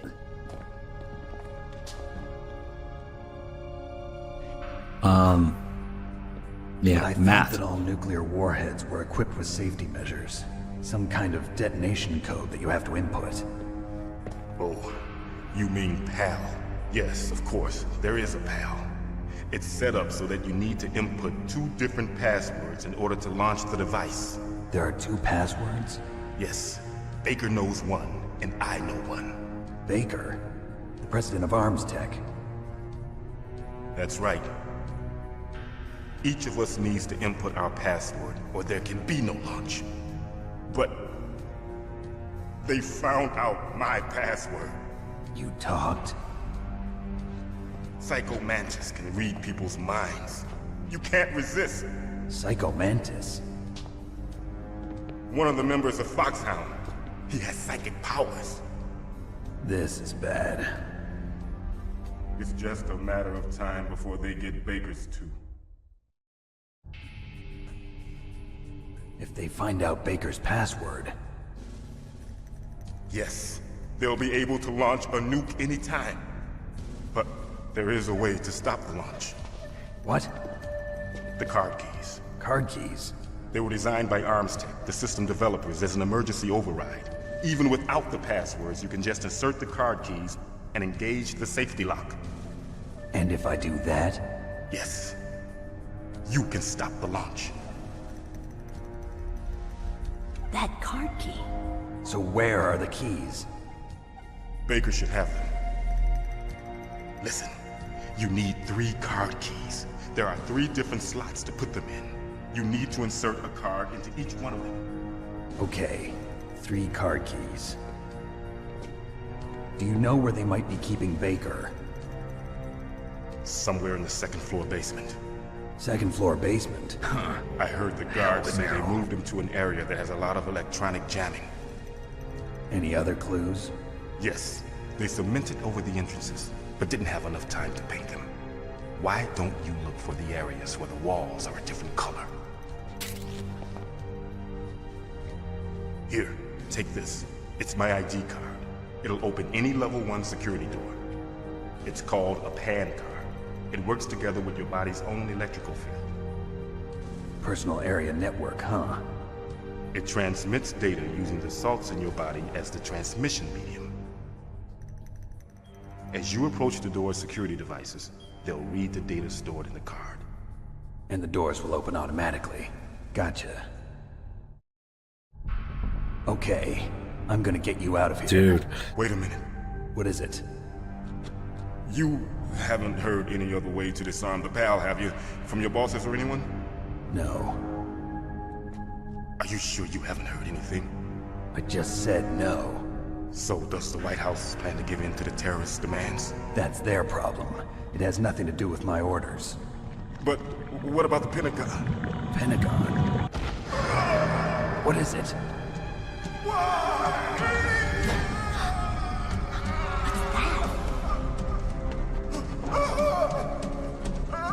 Hey, what happened?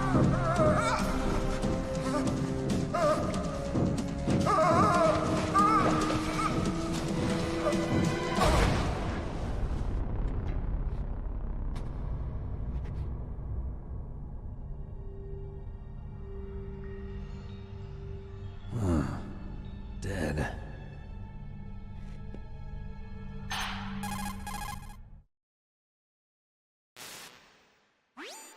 Naomi, the chief.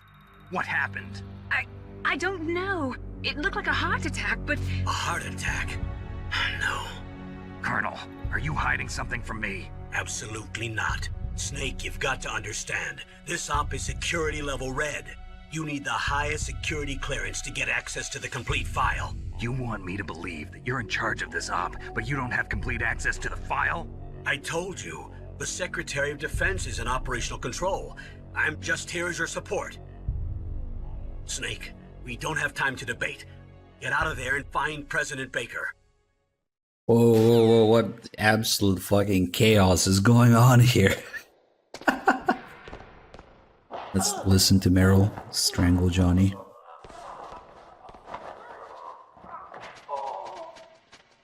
Now we get a nice camera angle here, where we can look outside and we can see her walk across the doorway.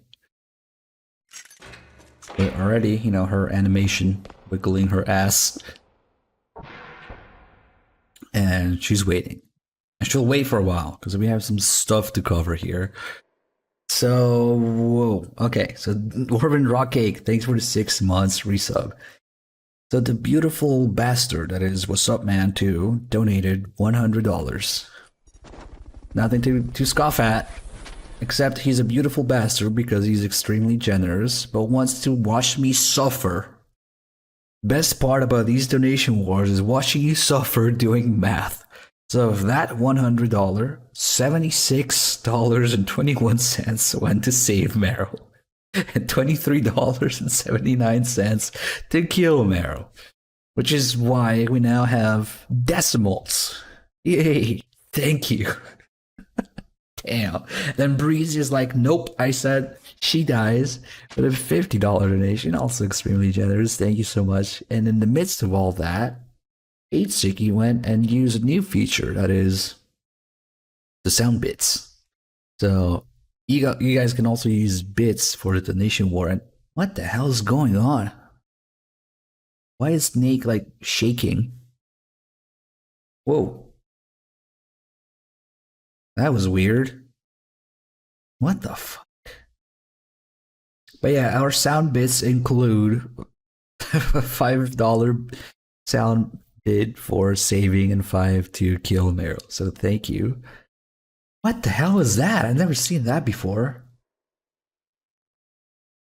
I can't even recreate it.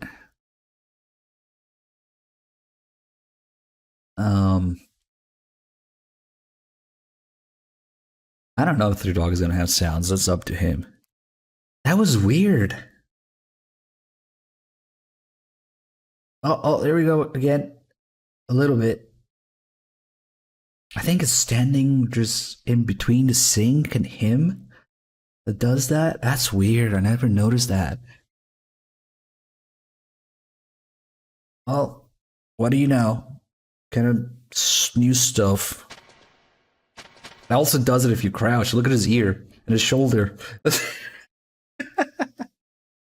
That's crazy. Facing all directions too. Okay, well, that's new. I was just going over all the cinematic camera angles that each individual, unique body, dead body in this game has.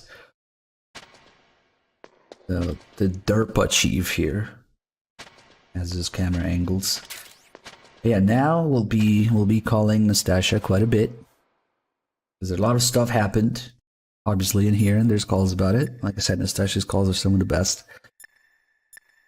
And, oh god. Toltec, thank you for the $12.36, which means more math. Tap circle until you break your DualShock 3. Oh god, I hope that doesn't happen. But that's definitely a donation to save Meryl. That's how we save Meryl. We tap circle a lot. Let me do some quick maths here. 1236 plus 143, 21. Alright, thank you. Yeah, the decimals are like a boss fight. Oh, you broke your controller, that sucks. But it looks like the rescue was a failure. There's no reason to stay in that cell anymore. Snake, get out of there and go to the second floor basement. You've got to rescue the president of Armstech, Kenneth Baker, before the terrorists find out his detonation code. My favorite Easter egg in MGS1, probably the Mono TV. That's probably the craziest Easter egg, Yeah, you can use bits, you can use, just whatever the Twitch conversion is, like 100 bits is $1. But you can also use the sound bits. There's two $5 sounds, one for saving and one for killing Meryl. A Mono TV. The DARPA chief. Poor man. Yeah, the cold is pretty good He has a too. heart attack right after you save him. I'm getting a bad feeling about this, Snake. Maybe you should let me save your mission. Sure, why not?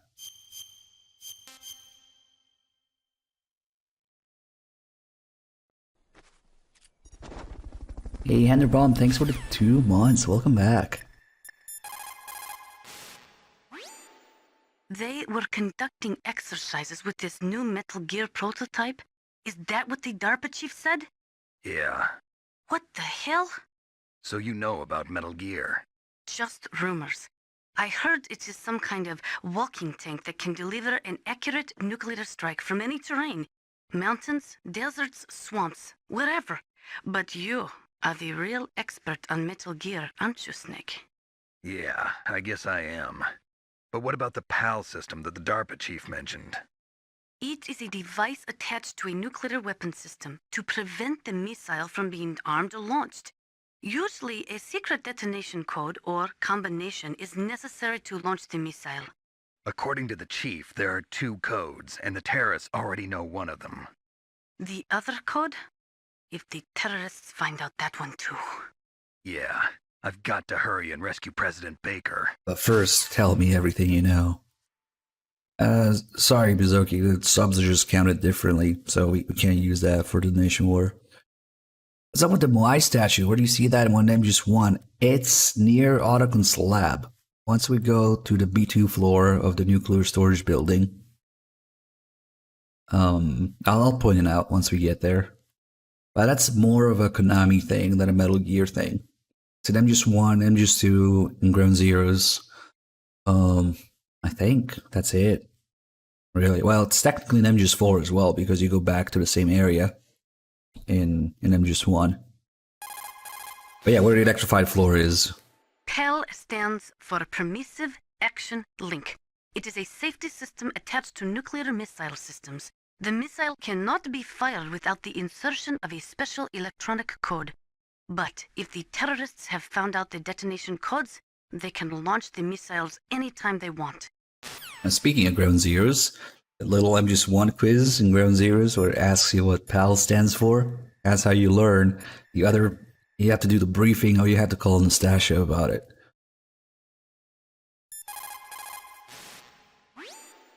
Is it possible to destroy the PAL system so that the missile can be fired even without inserting the detonation code? I do not believe so. It is set up so that the warhead will become automatically inactive if any attempt is made to remove, deactivate, or destroy the PAL. So unless the terrorists either learn the detonation codes or get their hands on the detonation code override keys, there's no way they can launch. Do not be too sure. Any system can contain bugs or malfunctions. We cannot relax yet. Oh shit. Hold on, I want to answer stuff in the chat. Toltec. Oh, what did that one person say last marathon? It was the meme. This is an MGS4 ass wipe. Because I think 3Dog was playing, the MGS1 flashback in MGS4. Some guy walks in and is like, this is an MGS4 ass wipe. Because the Twitch name so sad, MGS4. That's the first thing you do when you walk into a channel to have what you think is the wrong game on. You tell them, this is an MGS4 ass wipe. Ass wipe. Okay. Hey, Lisa Boy, thank you for, oh god, $12.34. You just hit 1, 2, 3, 4. I do feel bad for you having to do math, but here's to saving Meryl. Hey man, I'm fine with math as long as there's no letters in it. Thank you. Let's see. That will be math, indeed. This is just another meme. Quick maths. Okay, let me add that. Let's call Nastasha some more. She has a lot of shit to say here. I do not know much about Metal Gear. Just the little I have heard. I know it appeared in Outer Heaven in 1995, and then again in Zanzibar in 1999. Both were third world countries led by military regimes. They secretly developed Metal Gear to increase their military and political power throughout the world. But both were stopped by a lone hero. You, Solid Snake. That was a long time ago. That was a few hours ago. All the ICBM silos are closely monitored by military satellites. SLBM-equipped submarines can move secretly, but naturally they are limited to launching from the water. Finally, there are ALBMs, which can be launched from aircraft. They allow for excellent mobility, but they are somewhat unreliable. Metal Gear was developed to solve all those problems. It can move freely over any terrain and independently launch a nuclear missile at any target in the world. It completely changes the nature of the strategic arms race and destroys the delicate nuclear balance. It is a weapon to be feared, believe me. The development of Metal Gear is a cynical attempt to consolidate and increase our military dominance while at the same time maintaining the pretense of disarming ourselves. Now that the SLCM-0 option, allowing for the sneak inspections of submarines in international waters, has been concluded, the value of submarines as strategic weapons has been greatly diminished. With Metal Gear, governments of the world will be able to avoid this type of inspection, and at the same time stay in compliance with international nuclear treaties. The nuclear weapons disposal facility on Shadow Moses Island was built at the beginning of this century. It was made only to temporarily store the nuclear warheads. Why? If they wanted to dispose of them, why wouldn't they just dismantle them right away? They cannot do that. You see, when you dismantle a warhead, you still have nuclear materials that must be stored. At this point, all of the nuclear material storage facilities are way past capacity. But they could not stop dismantling weapons while at the same time pushing Start 2. So you're telling me that this base was built so they could temporarily avoid being in conflict with Start 2? Most people think that we live in a safer world now. But with all the dismantled nuclear weapons and waste around, the threat of nuclear terrorism has increased tremendously. It's ironic, isn't it? Okay, I don't think this call is specific to what just happened. One of her generic calls. Metal was just waiting for Snake to move on. The one thing, since we have no weapons here, this scene will change. And it's not only that Snake grabs the barrel of Meryl's gun, but for some reason, there's also different music in the background, which is just quite interesting. And it will also give us kind of an additional weird call once we get to the fight.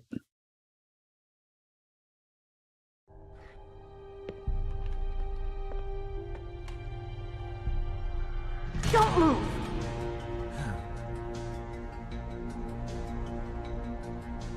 So you killed the chief, you bastard!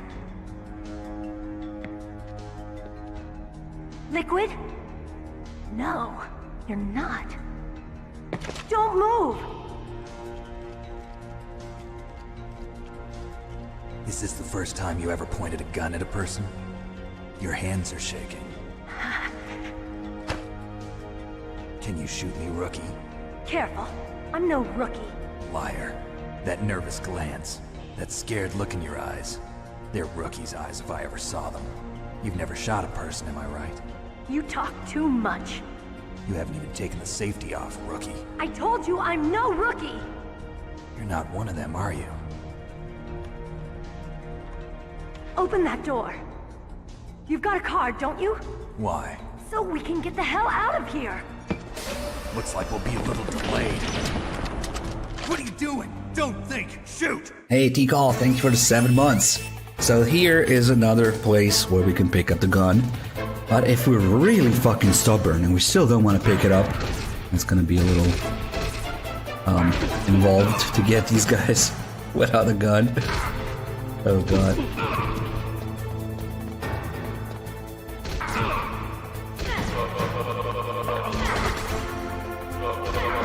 Fuck.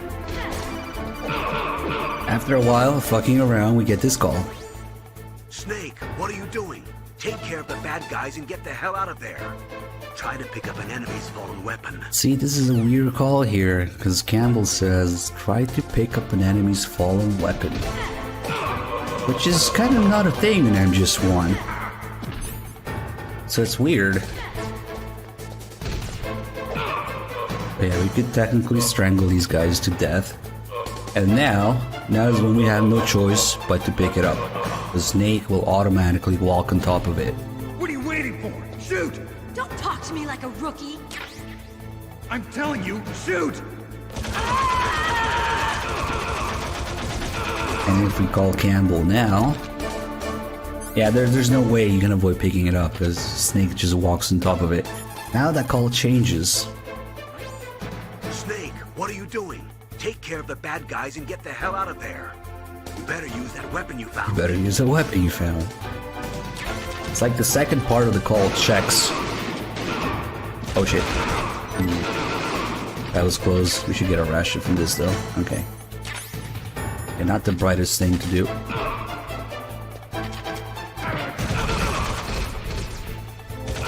No, you can't leave your equipment after the torture. If you do that, the elevator just doesn't turn on. You can exit the room, but you can't use the elevator. And there's a bunch of calls about it. Like everybody telling you to go back and get your gear.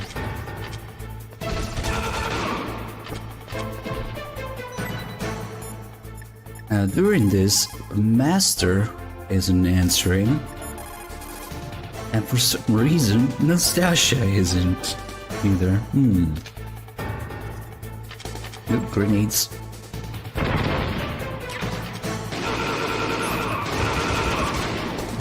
It's so nice not having to worry about kills.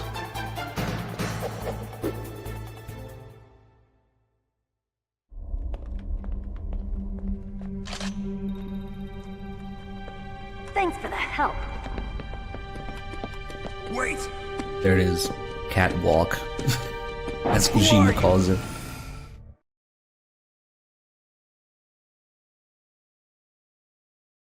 Nah, Meryl doesn't have a hitbox. You've killed him! I'm sorry, sir. His mental shielding was very strong. I could not dive into his mind. Now we'll never get that detonation code. Boss, I have a good idea.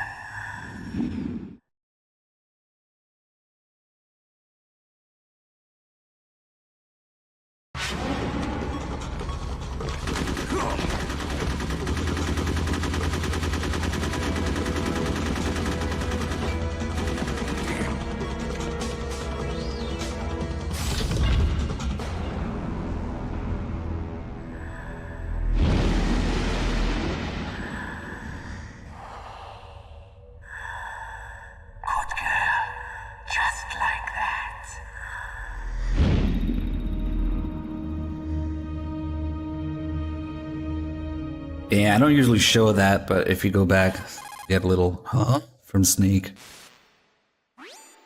Naomi, I just had some kind of hallucination. Is it from the nanomachines? No, Snake. The nanomachines are functioning properly. So what was it? It must have been psychometric interference coming from Psycho Mantis, Foxhound's psychic. Think of it as a mental feedback loop. So that was Mantis. Now, of course, that wasn't Decoy Octopus. That was the actual DARPA chief. Why would they torture Decoy Octopus? Poor guy. But yeah, since they were spraying for rats. Huh? It's now sealed off. Yeah, I haven't shown that in a long time. But yeah, that's a flashback to when they actually torture the DARPA chief and, you know, Ocelot accidentally kills him. That's when Mantis comes up with the idea to use Decoy Octopus.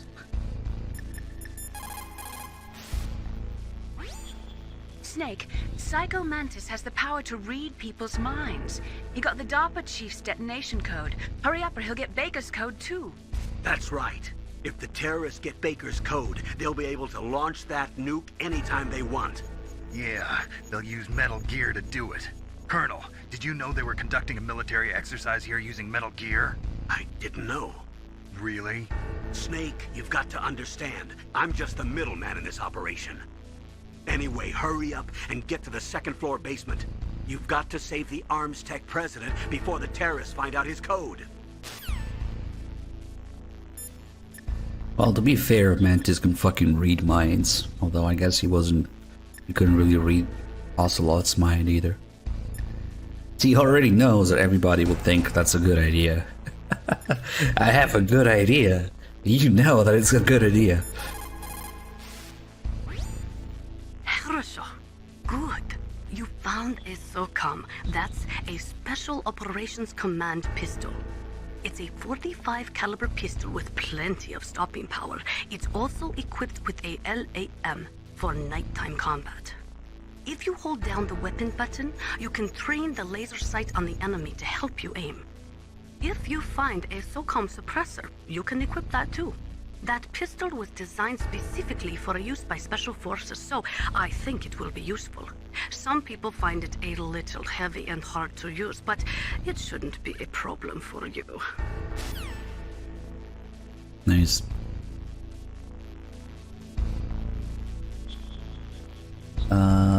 Let's see. Is there any artwork of Decoy Octopus since he isn't seen in the game? Yes, but also yes. He is actually seen in the game. The flashback with Raven picking him up, he can see Decoy Octopus in the game because he takes off the mask. But there's also plenty of artwork. Have I shot a USB Mark 23? Well, that would be really difficult since there is no such thing. It's either a USB or a Mark 23. Not to be a pain in the ass, I know what you mean. But yeah, I have a friend who has one. So I shot it quite a bit.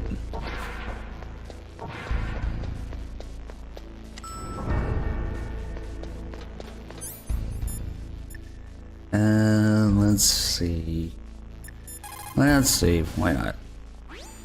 What is it, Snake?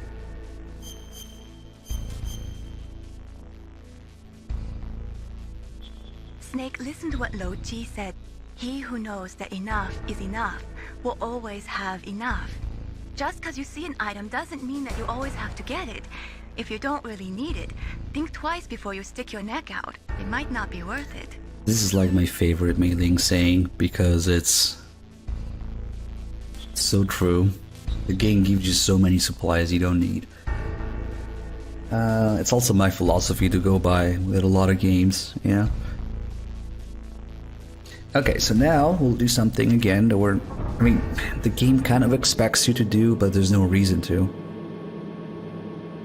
But once we had card 1, if we go back here... Ah, shit, I did get an alert here, so now this guy's not asleep. Yeah, well, just got another alert too. Excuse me. I always end up in trouble doing this because you really shouldn't. Okay, calm down. Just shh, only dreams now. There is no need to be upset. Eve Master 69, thank you so much for the Prime sub. Oh shit. How did you end up here? Well. See, usually they only send one guard, but if you happen to be in the path of whatever else the guards are assigned to patrol during alerts, then you can get more than one guy on you. Pretty rare though. But yeah, this guy's looking. Wait. Maybe this area is different because both of these fucking guys rushed to my ass. Like usually the way it works, and when you get an alert, there's one guy assigned to chase you around, and one guy or the other guys are just guarding whatever other areas. Damn it! Didn't unequip the gun. Where the fuck is he going?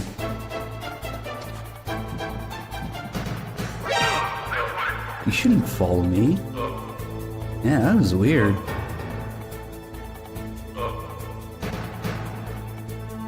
But yeah, I always get in trouble when you do this. There's no real reason to do it, except that the game kind of expects you to. We're only doing this because during the freaking cutscene with Ocelot. Oh god damn it.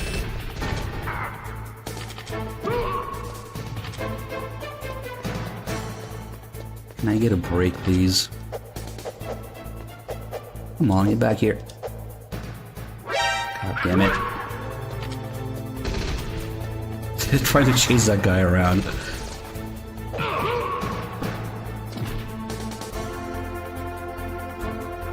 What sucks about getting an alert here is also that... Ooh, he killed him. Nice.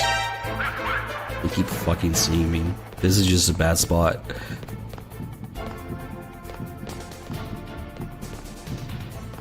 There's one guy who's asleep here, usually.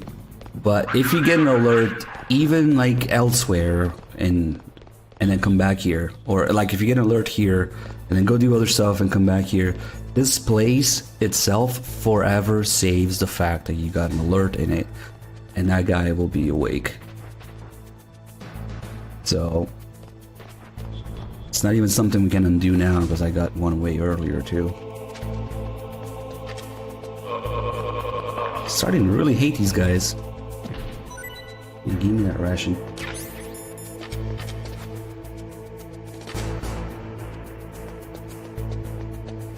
So it's the dumbest shit ever. Okay, this guy is not asleep now. No way he's asleep. So the dumbest shit ever is that the game assumes that when you can get the suppressor, you will get the suppressor. So just in order to play with that twisted reasoning, we'll get the suppressor now. Even though it makes the Ocelot fight kind of unsatisfying, it's just better to fire without the suppressor. But some people get confused, because like, from the second you have card 1, you start seeing the suppressor in cutscenes. Oh, hello. Even if you don't have it. Oh, maybe I shouldn't have opened the door yet. Just a thought. Oh god. Ooh, we're super dead. There's like 3 guys now.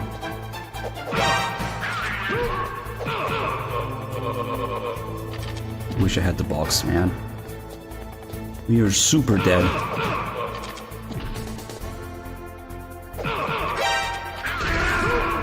Ah, if I landed one more punch on that guy, it would have been nice. It would have crowd controlled them. I always get in so much fucking trouble doing this shit.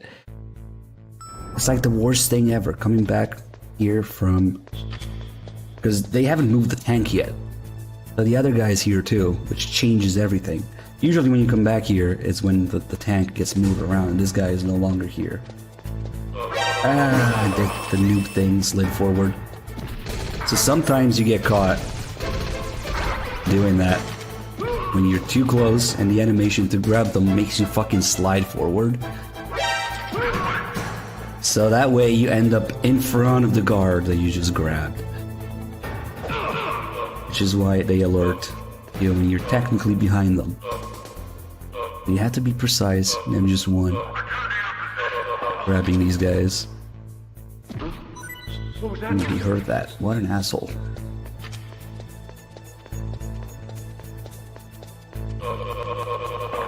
Oh. God, I hate these guys. But yeah, I really wish we got the... 'cause now we can't get the call about these guys sleeping upright. Because there's actually a call about them sleeping upright. But he's not sleeping now. Holy crap, that was painful. I apologize. All of this just to make the freaking cutscene make sense. It's better to just fucking have the suppressor show up in the cutscene anyway. But now that we're supposed to be here, there's no guards, unlike earlier. Let's pick up some weapons.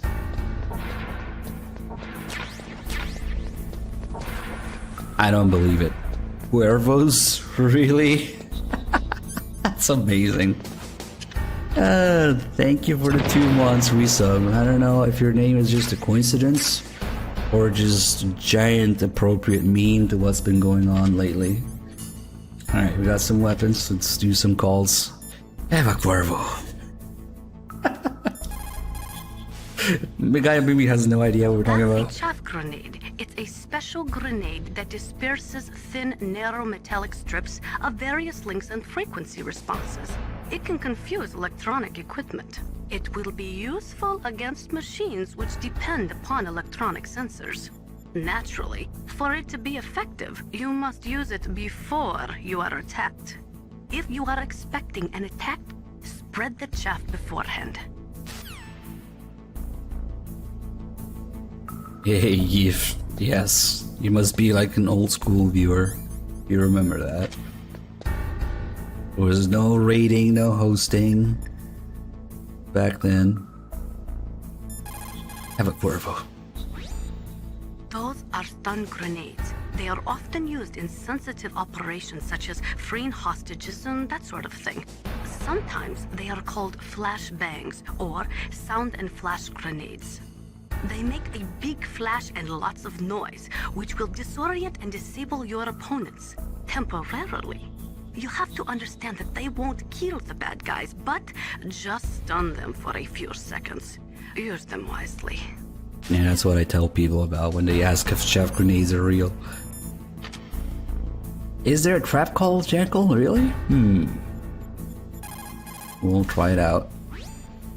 That is C4 explosive, a plastic explosive with a texture similar to clay, so you can shape it in almost any way you want.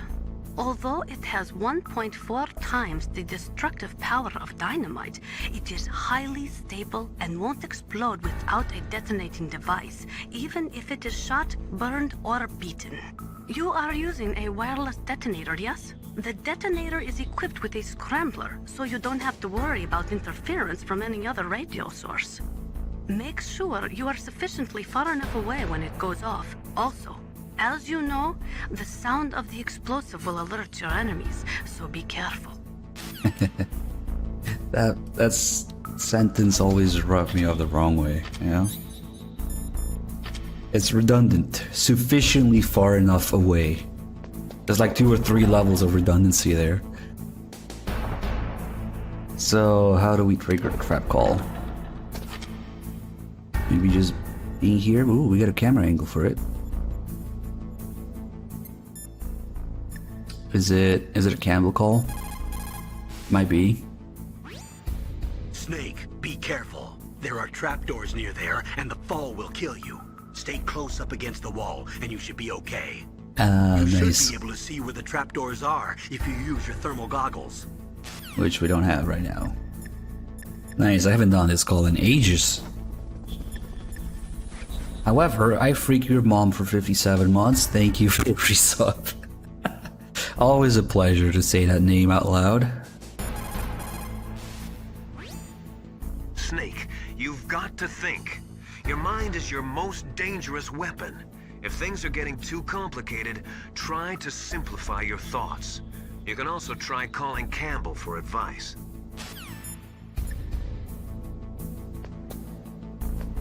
I wonder if the camera angle here, it probably is specifically for the trap. Hold on. Now we gotta fall in it, right? But first, let me... Oh wait, there's a little call with Naomi here. If you can't find the wall, they should backseat me a little bit. The walls that were cemented over should look slightly different. Look at the walls carefully in first-person view mode. Try to find the walls that have a different pattern. Did you try hitting the wall? Maybe it'll sound different too. Those C4 explosives you've got should be able to destroy the walls that were cemented over. That's actually really smart and a really nice detail. Since it's hollow on the other side, it sounds different. So we can see here that the color is different.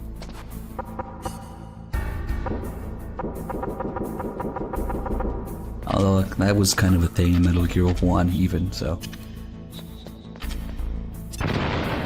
I just wanted this to get a checkpoint right now. Because I have a feeling we'll get a really good camera angle at those traps.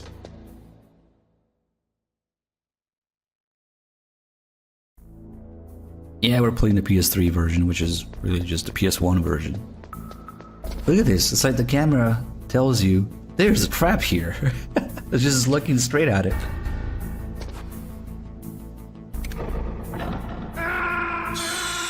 I was hoping the camera would say, oops. Oh, better than the traps in Metal Gear 1, let me tell you. Alright. Let's get actually some more C4 here. There's another few little secret rooms just for supplies. Let's get guess what? More traps here.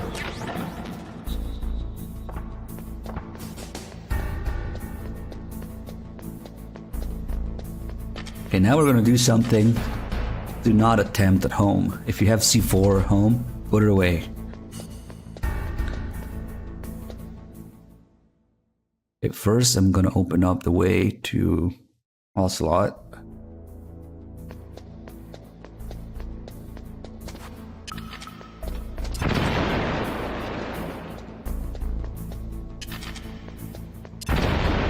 And then we're gonna go back so it kind of saves that. This loading screen gives me a checkpoint which just saves the fact that I opened those. And now we're gonna hurt ourselves a little bit. Again, do not repeat at home with your C4. Just a little bit, just half my health bar.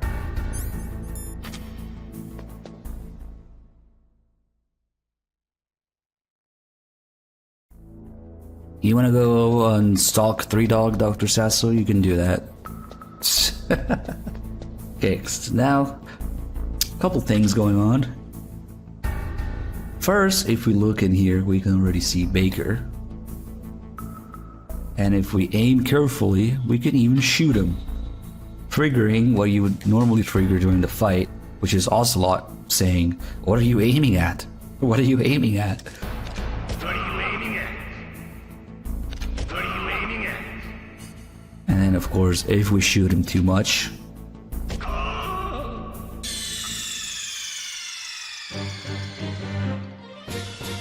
You idiot! you get this unique game over. You idiot!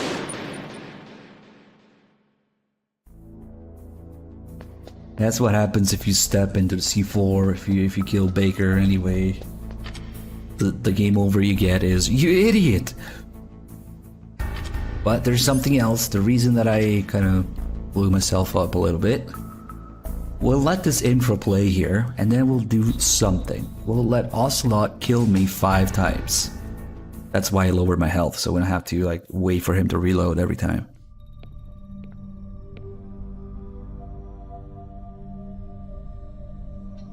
Am I too late?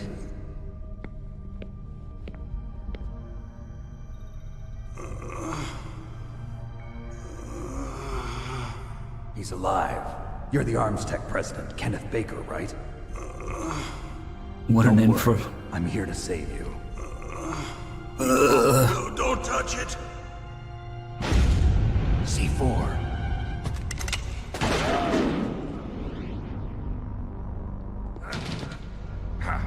Right. Touch that wire, and the C4 will blow up along with the old man. So you're the one that the boss keeps talking about. And you? Special Operations Foxhound. Revolver Ocelot.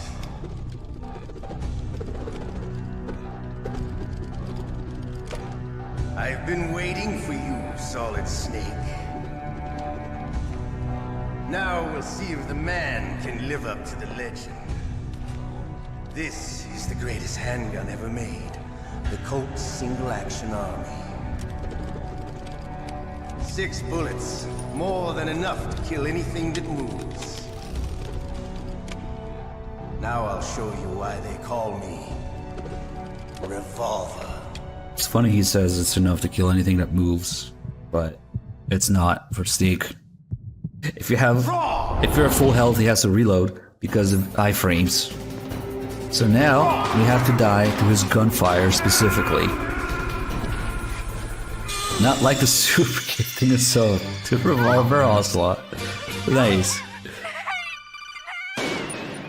So since I'm really bad at this game, I will die to him 5 times. That changes something.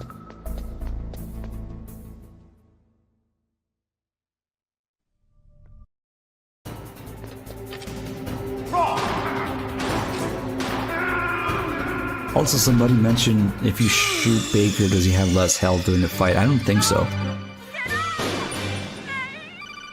I remember sort of trying it, but we can definitely try it now because we have time. We have a few game overs to get anyway. Let's see. Alright, let's see if he has... Maybe even shoot him twice. I think his health resets.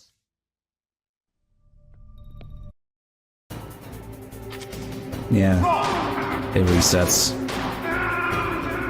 Alright, so that was 3.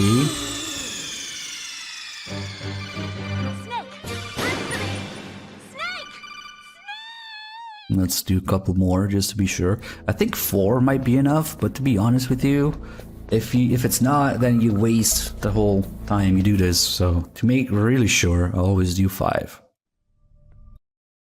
4 might be enough. One of these days we'll try it.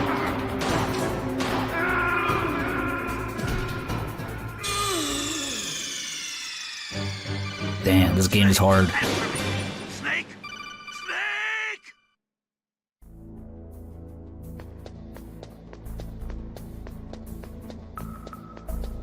One more rip.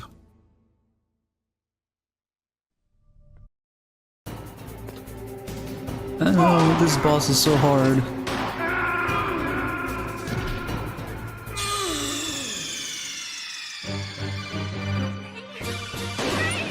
Whatever, this is the first boss. How important could this guy be? Alright, now that we died 5 times to his gunfire, we can play around with him a little bit.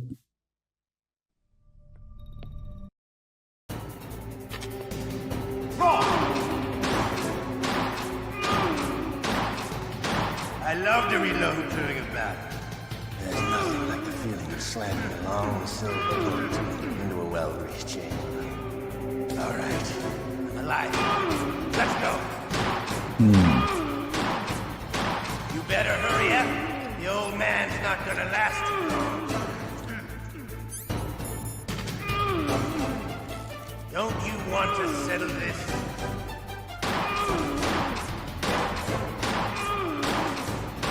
I love the smell of Gordo. You know, that sulfury smell. But to you, it'll be the smell of your own kin. Wait a minute. Baker's contribution in all this. Shut the fuck up, Baker.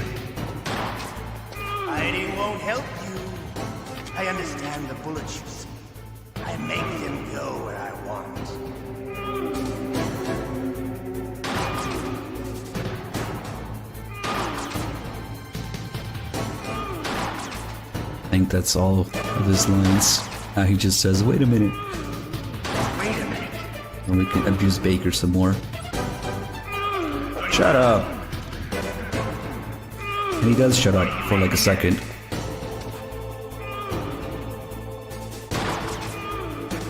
What's up?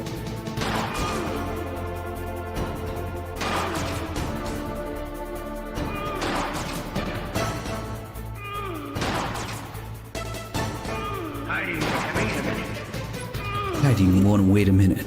Alright, let's get the calls. If you've got a question about Foxhound, ask Dr. Naomi. Revolver Ocelot is a former member of Spetsnaz. Spetsnaz. After the fall of the Soviet Union, he apparently served in the Russian tax police's elite SWAT team. After that, he joined the SVR, the Russian Foreign Intelligence Agency, which was formerly a part of the KGB. But according to my sources, he was dissatisfied with the rigid system of the KGB and wanted to get out. That's when he was recruited by Foxhound. He's a gun fanatic and totally obsessed with cowboy movies and spaghetti westerns. He's also something of a sadist.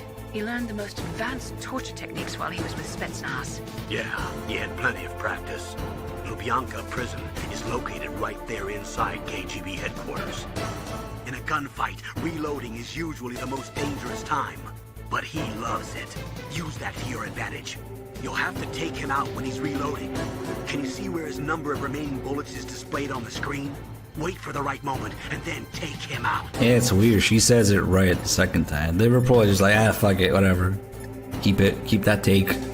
Spetsnaz. I don't think Ocelot can hit Baker now.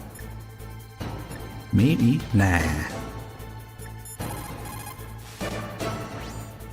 He's using a single-action army? The first model of that gun was made in 1873, over 130 years ago. Today, they're still being made in small numbers, but that's just for collectors and such. Nobody uses them in combat anymore. The biggest drawback to revolver-style handguns is reload time. That's your chance.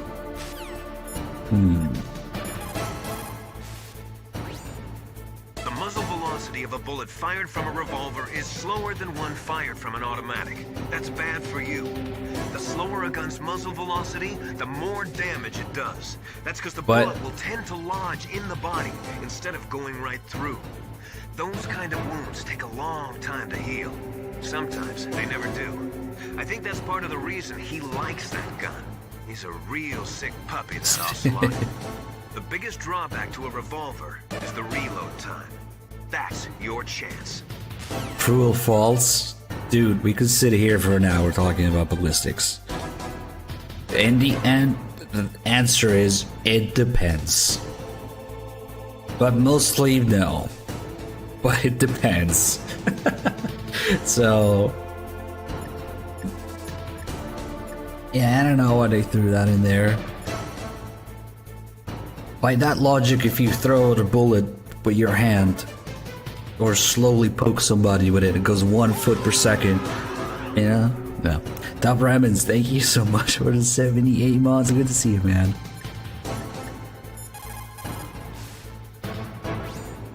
Make sure President Baker doesn't get hurt. If he's killed, it's all over. Try not to cross over that yellow line, or you might set off the explosion.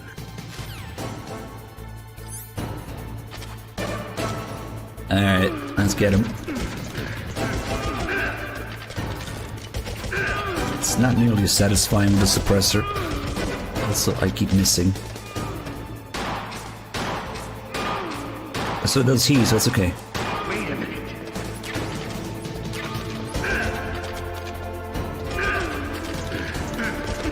Oh, another thing we can do.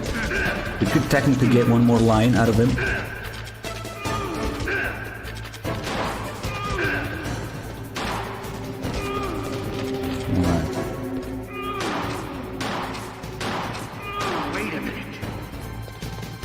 There's a little poke. We can also use stun grenades. So Ocelot's running speed depends on the difficulty level. On extreme, he's really fast. But we can catch up to him with a stun grenade, and he says, I can't see. Oh god. And then we can punch him. But it doesn't do any damage. If you look at his health, it doesn't go down. It's pretty satisfying though. It's a pretty satisfying sound effect.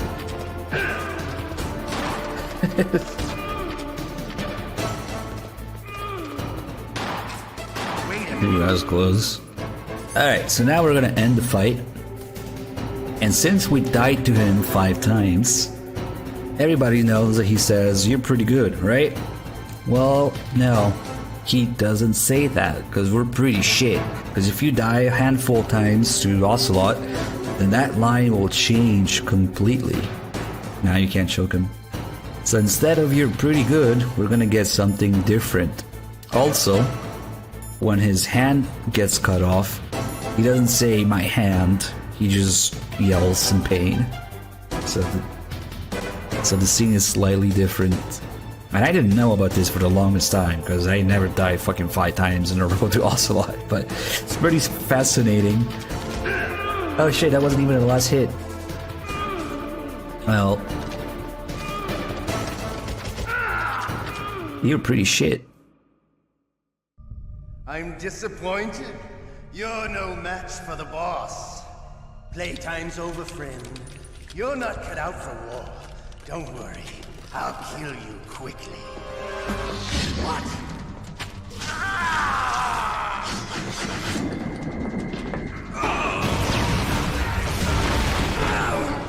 God damn it. Well timed though. Gotta give it to you. Can't you even die right? You were lucky. We'll meet again. Who are you? Who the fuck is this guy? You. I have no name. Close enough. That exoskeleton.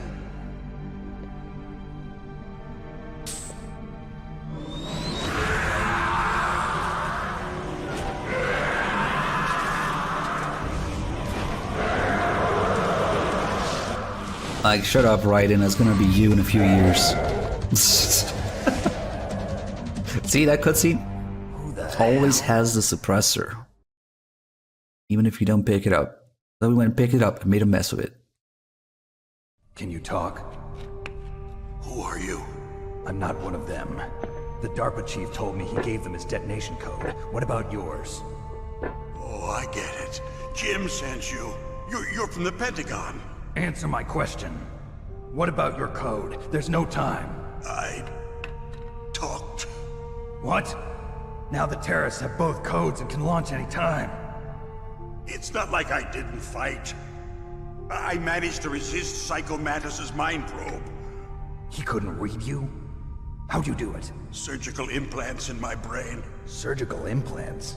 Kind of like a psychic insulation. Everyone who knows these top secret codes has it. Even the DARPA chief? Of course. But the DARPA chief said Mantis got his code by reading his mind. Are you sure you heard him right? Yeah, I'm sure. In that case, how did they get your code? I never had any training on how to resist torture. It looks like he had some fun with you, all right. Oh, he's not human. I tell you, he loved every second of it. What happened to your arm? He broke it. Looks like you're more than even now. His was sliced off. Ha! You're a funny man. So the DARPA chief, is he okay? Dead. What? That can't be. You know, that's not what you promised, Jim. Now you want to shut me up? Calm down. What's wrong with you? I just told you I was here to save you. I didn't kill the DARPA chief. He had a heart attack or something. A heart attack? Oh, don't be a fool. Anyway, the terrorists have both codes now. Those boys are totally insane. They wouldn't hesitate to launch. I agree, but what do they really want? Oh, who knows? Maybe they're like us in the arms industry, always looking forward to the next good war. Well, I'm not gonna let these maniacs start a war today. You still have the card keys? Card keys? To override the detonation code. I heard you had them. No, not anymore. What? Who does then? Not the terrorists? No, that woman. Woman? Who? A soldier that was thrown in prison along with me. A female soldier, it must be. She said she had just joined up as a new recruit. They threw her in prison because she refused to take part in the rebellion. A new recruit? Could that be the Colonel's niece? I gave her the key. Looks like she managed to break out of here, though. I hope she's okay. I'm sure she is. She's green, but as tough as they come. But how did you know she escaped? I was in contact with her by codec. Until I was tied up here, that is. Codec? Yes, she stole it from the guard. If she still has it, you should be able to contact her. I'm sure she still has it. What frequency was she at? Oh, yeah. Let me tell you, it's... Oh, sorry. I forgot. Damn! Oh, that's right. It should be on the back of the CD case. Try to contact her. I'll contact her right away. But tell me, if this doesn't work, is there some other way to prevent the missile launch? You need to find Hal Emmerich, one of my employees. Who's that? The team leader of the Metal Gear Rex project. A genius at engineering, but a little bit of an oddball. If there's anyone who can figure out how to stop Metal Gear from launching, it's him. What if he can't come up with anything? You'll have to destroy it. Emmerich knows how to destroy Metal Gear. Where is this Emmerich? Well, he's probably being held somewhere in the nuclear warhead storage building. It's north from here. That's where he worked. I understand, but why Metal Gear? The nuclear age ended with the turn of the millennium. Oh, you're wrong. The threat of nuclear war isn't gone. In fact, it's greater than it's ever been. The amount of spent nuclear fuel and plutonium is increasing even today. Listen, have you ever seen a warehouse full of nuclear material? No. Drums and drums of nuclear waste stacked this high, as far as you can see. Because there's still no real way to dispose of the stuff. So they just close the lid and try to pretend like it'll go away? Essentially, yes. And they're not even doing a good job of storing it. Many of the drums are corroded, with nuclear waste seeping out of them. Unbelievable. Not only that, but several pounds of MUF are reported every year. MUF? It stands for material unaccounted for. It proves that there's a large and well-organized black market in nuclear materials. Furthermore, since the end of the Cold War, Russian nuclear engineers in particular are out of work with no way to turn. In other words, there's plenty of available nuclear material and scientists for making a bomb. We live in an age when any small country can have a nuclear weapons program. What about the other superpowers? Russia and China still maintain a significant nuclear presence. Complete nuclear disarmament is an impossibility. To maintain our own policy of deterrence, we need a weapon of overwhelming power.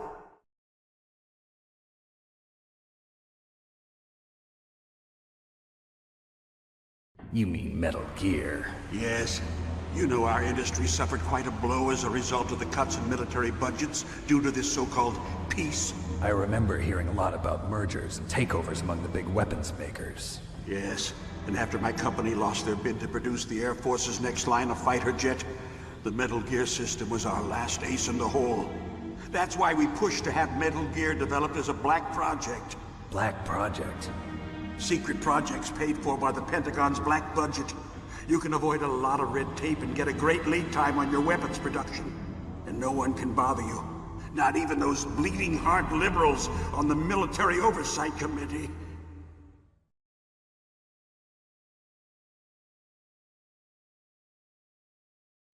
Bribes. I prefer to think of it as good business.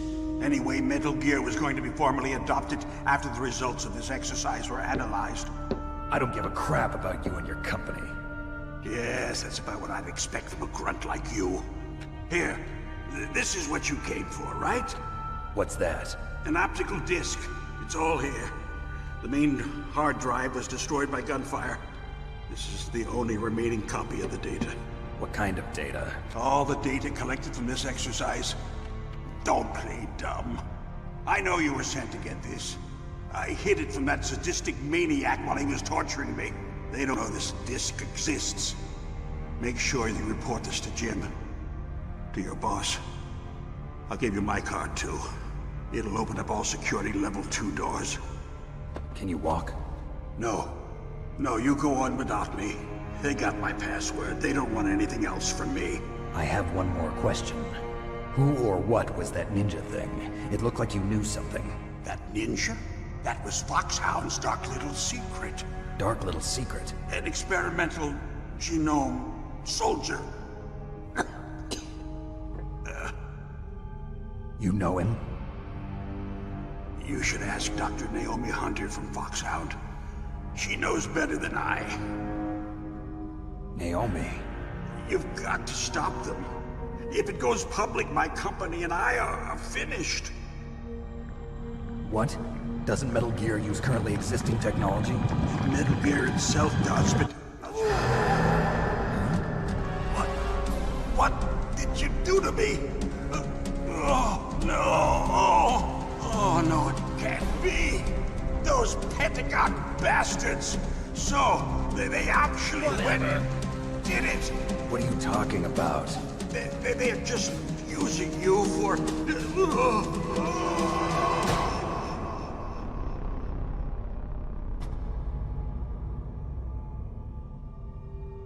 But why don't you do it? What the hell?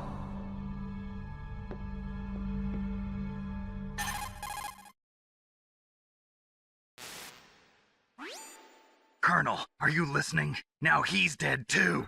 I have no idea. Don't lie to me. It looked like another heart attack, but... Some kind of poison? Well, there are lots of drugs that can cause a heart attack in large doses. For example, potassium chloride or dioxides, but we won't be able to tell without doing an autopsy. Damn! Snake, I want you and Meryl to work together. Can I trust her? More than you can trust me. Get in contact with her. Snake, there's a lot of electrical interference coming from there. It should be okay if you do burst transmission like us, but normal transmission is probably impossible. Try moving away from that area. Snake, get a hold of yourself. Naomi, what the hell was that ninja thing? A member of Foxhound? No. Are you sure? Yes, we have no one like that in our unit. Is that right? Snake, I'm counting on you. Rip Baker. I tried to warn us about the dangers of Muff doing what he loved.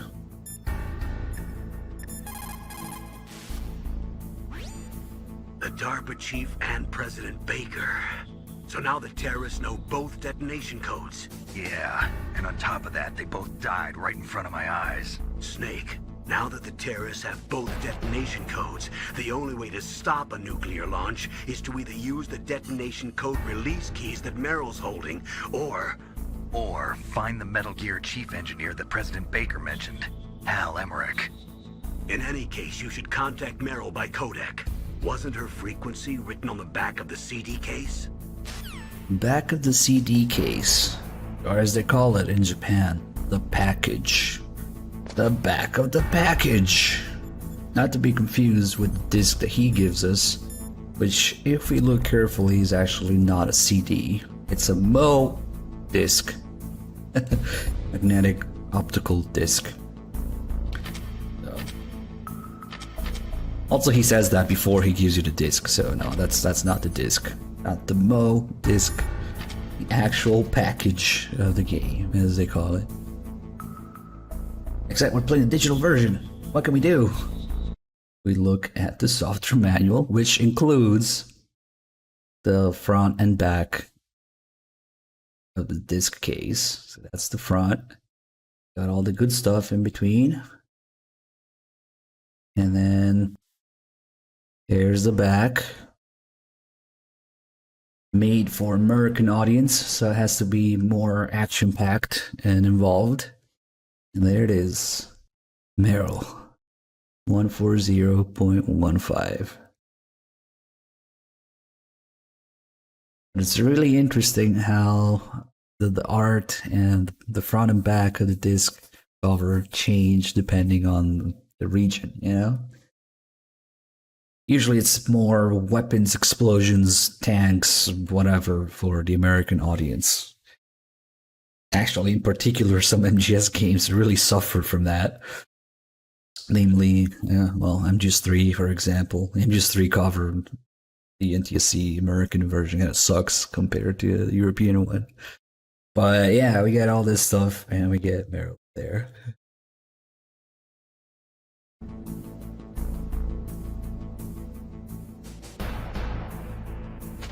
Okay, well, we can't call her yet, but we can call Nastasha. She has a bunch of stuff to say now. It is just like Baker said. We are facing increasing danger from stored nuclear materials. You see, there are 3 elements necessary in the manufacture of nuclear weapons: nuclear materials, nuclear engineers, and manufacturing technology. All 3 of them can easily be acquired by either legal or illegal means. If you have enough money, that is. They say that there are 500,000 nuclear engineers in the world. But after the end of the Cold War, the demand for nuclear engineers dropped precipitously. In the Eastern Bloc countries in particular, there is a tremendous brain drain. They cannot keep their scientists in their country. And each year, more and more nuclear engineers go to work for the highest bidder. Just like Baker said, each year, there are more and more cases of MUF coming from the nuclear material storage facilities. That stands for material unaccounted for. It means that someone is stealing nuclear materials and probably selling them on the black market. Several pounds of MUF. After the fall of the Soviet Union, the nuclear management program fell to pieces. In the late 1990s, there were rumors that nearly 100 suitcase-sized nuclear bombs mysteriously disappeared from the Soviet arsenal. We still do not know whether it is true or not, but it is possible that they fell into the hands of terrorists. It looks like the DARPA chief and the Arms Tech president both agree on the concept of maintaining a dominant nuclear arsenal. They are big on the nuclear deterrent theory. The idea behind a nuclear standoff is that both countries would be too afraid to use a nuclear weapon for fear of a nuclear reprisal. In other words, the only thing preventing a country from totally devastating another country with nuclear weapons is the fear of a nuclear counterstrike. Those two probably feel that Metal Gear will further promote that security. The right-wingers believe that as long as any country has nuclear weapons, they must have them as well. That is why they will never be in favor of the total elimination of nuclear weapons. And with each new country that acquires nuclear capabilities, the need for maintaining the counterstrike threat increases. As long as the nuclear deterrent policy continues, we will never be rid of nuclear weapons. The theory of nuclear deterrence was born during the Cold War, at a time of great suspicion between the US and the USSR. The great gulf between the ideologies of East and West caused a dramatic escalation in the arms race. And this escalation of the arms race in turn fueled mutual distrust and fear between the world's 2 great superpowers. The last half of the 20th century was shaped by the policy of nuclear deterrence. But the world has changed. Political fiction. The Cold War has ended, and we are now living in a world where small regional conflicts are breaking out all over. Things are not so simple anymore, and the policy of nuclear deterrence is obsolete. Most of these regional conflicts are the result of age-old enmities between different ethnic groups and religions. In those cases, the hatred often runs so deep that rationality is thrown out the window. For people such as them, the fear of a counterstrike often means lethal, and that is why the nuclear deterrence policy has lost much of its efficacy. A nuclear standoff is not a sufficient deterrent in the current world climate. After the START II Accord was signed on January 3, 1993, Russia and the US reduced their strategic nuclear warheads to between 3,000 and 3,500 warheads each. They completely dismantled all of the ICBMs which contained MIRVs. As a result of that, there are over 15,000 dismantled nuclear warheads waiting to be disposed of. The The warheads are supposed to be dismantled at Pantex or some other dismantling facility, but there are limits to how many warheads they can process. We just do not have the capabilities to dismantle all the warheads that are out there. I think she's gonna start repeating stuff soon. Over 200 tons of plutonium and over 1,000 tons of high-grade uranium have been removed from nuclear weapons so far. And on top of that, nuclear reactors all over the world continue to produce and leak spent nuclear fuel. According to one estimate, as of the year 2005, America alone was storing over 50,000 tons of nuclear material. There is no room left in our nuclear material storage sites. That is why we need nuclear weapon disposal facilities. You think that maybe Kojima, like a Japanese man, might have something against nukes? Nah. The warheads are Okay, you're repeating stuff now. What's up, Snake? Yo, what's up, Blad? Of course Blad would point out that she's Ukrainian. AG, Panese man. Fuck. Snake, like Shakespeare said, nought's had, all spent, where our desire is got without content. Basically, it means that your desire can get you into trouble if you're not careful. That goes for items, too. Don't get too greedy or you might be sorry. Be careful, Snake. Three Dog's greatest wisdom hits again. AJ, a Panese man. How can that be real, man? I don't know.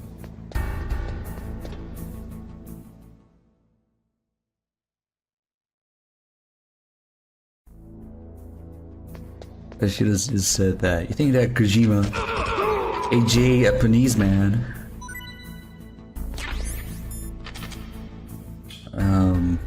Another guy around here. Normally you just run past, but we can take some time here to get ass. Hold on. This guy might come all the way down here. Maybe not. I think we have barely enough ammo to kill him.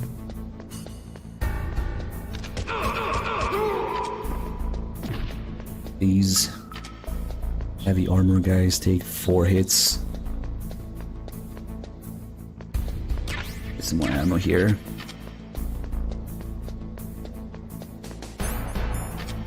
Alright, the fam ass. Wait, there's lasers in here.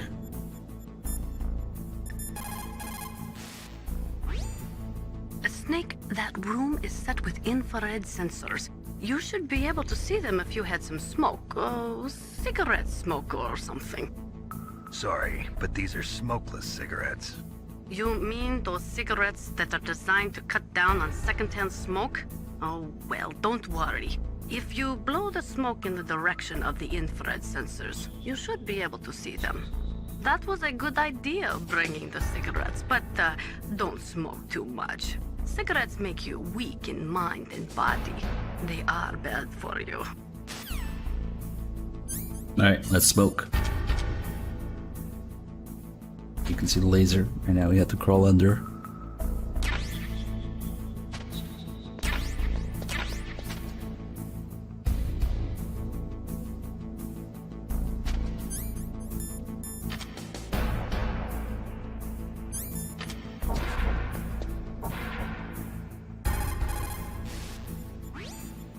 That is a FAMAS. It is a bullpup-style assault rifle. It is durable and easy to use. Very resistant to overheating. It is a reliable weapon with smooth action. It can fire up to 1,000 rounds per minute. On full auto, you will empty a 25-round magazine in a few seconds. And we have a French rifle, just US based, because reasons. Because it's so blocky. Actually, same thing with the Mark 23. The main reason of these guns are an MGS1 is because they're really blocky and easy to model with polygons and, you know, PS1 technology.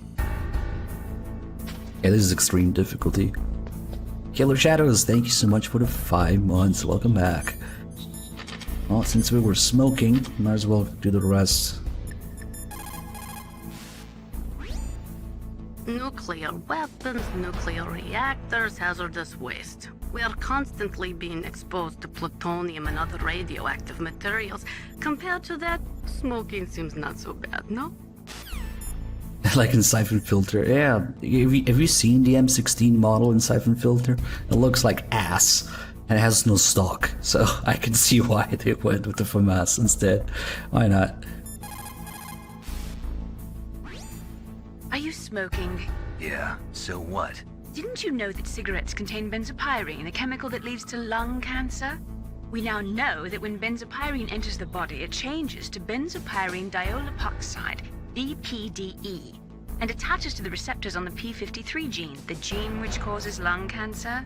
The BPDE attaches to the P53 gene in 3 specific locations and causes precancerous changes to the lung tissue. You know a lot about science, but you don't know how good a cigarette tastes in the morning. And the irony of it being that she's the one who dies of cancer. Pocket cancer, to be exact. Instant cancer. What's up, Snake? Well. Spoilers. Snake, are you smoking a cigarette? Cigarettes are poison. They kill people. Didn't you hear what Dr. Naomi said? He that cuts off 20 years of life cuts off so many years of fearing death. Is that why you smoke, Snake? You're too afraid of life? Yeah, she angry. I don't think he says anything about... First, the DARPA chief, and then President Baker die of a heart attack? Yeah, smells pretty rotten to me. Master, do you know anything? No, but there's definitely something going on. Keep your eyes open out there. Alright. Keep smoking a little bit. It is now time to call Meryl. But first we can go here. If we call Meryl before changing areas, she will actually open the door instantly. If we call her in the same area, then we have to wait for her. But that's okay, because we gotta fuck around a little bit. Get the box. And now is when I would get the suppressor. Now that the guy on this side is gone, the tank is somewhere else right now. The guy who was here actually gets moved up here. There he is. Let's see, let's wait for this guy.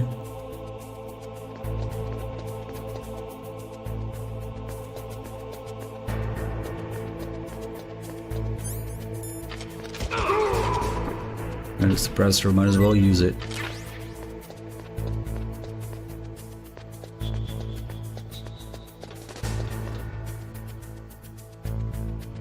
Oh wait, I haven't even called her yet.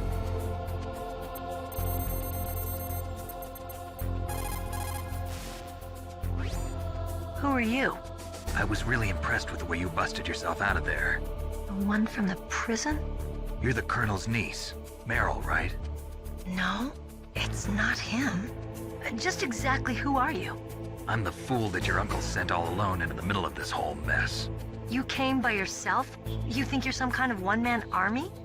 You're not even armed. I appreciate your help from before, but I don't need lectures. You're just like your uncle, you know? How do you know my uncle? We go way back. What's your name? My name's not important. Aha. Could you be Snake? Are you Solid Snake? That's what some people call me. The legendary Solid Snake? You? Sorry about before. I wasn't sure if you were one of the good guys. But I knew you were. How? It's your eyes. My eyes? They're not soldiers' eyes. And they're rookies' eyes, right? No, they're beautiful, compassionate eyes. Oh, just what I'd expect from the legendary Solid Snake. You trying to sweep me off my feet? Don't worry, you'll land back on them once you meet me. The reality is no match for the legend, I'm afraid. Oh, I don't believe that. Why did you look so surprised when you saw my face? Because you look just like him. You mean the terrorist leader, Liquid Snake? Yeah, you know him? You're not brothers, are you? I have no family. So what's the deal then? Who knows? Why don't you ask him? But first I want some information. You were involved in this exercise from the beginning. What exactly happened here? I'm sorry. I was captured along with President Baker right after the terrorist attack. That's okay. But what is this place? I don't think it's just a nuclear weapons disposal facility. Boy, oh boy, it's just like them. Nobody told you anything, did they? Okay, you see, this place isn't really for disposing nuclear weapons. This base is owned and operated by a dummy corporation of arms tech. This is a civilian base? Right, for the development of Metal Gear. Colonel. Foxhound and the Next Generation Special Forces were called here for the test launching of a dummy nuclear warhead. Why Foxhound? Because they're a special ops group used to handling top-secret missions. They figured they could help keep it all hush-hush. But we must have fired nuclear warheads before. Why just this time?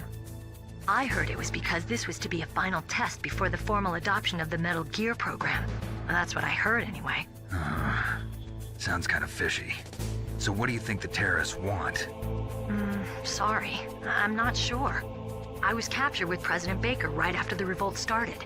Oh yeah, that's when he gave you the detonation code override keys, right? That's right. Amazing you were able to keep them hidden from the guards. Well, women have more hiding places than men. Anyway, you met Baker, huh? How's he holding up? He's dead. What? Heart attack. Same as the DARPA chief. The chief died from a heart attack too? Yeah. Was either of them sick or anything? No, not that I heard of. Well, I don't believe in coincidences. Something funny's going on. Sounds like it, but I have no idea what. Me neither. Yet. Do you know the person who designed Metal Gear? You mean Dr. Emmerich? Yes. Is he still alive? Probably. He should be in the research lab in the second-floor basement of the nuclear warhead storage building to the north. Second-floor basement? Yeah, that's where his lab is. I think they're forcing him to work on the nuclear launching program. So they'll need him alive until that's done anyway. Then we better do something before he finishes.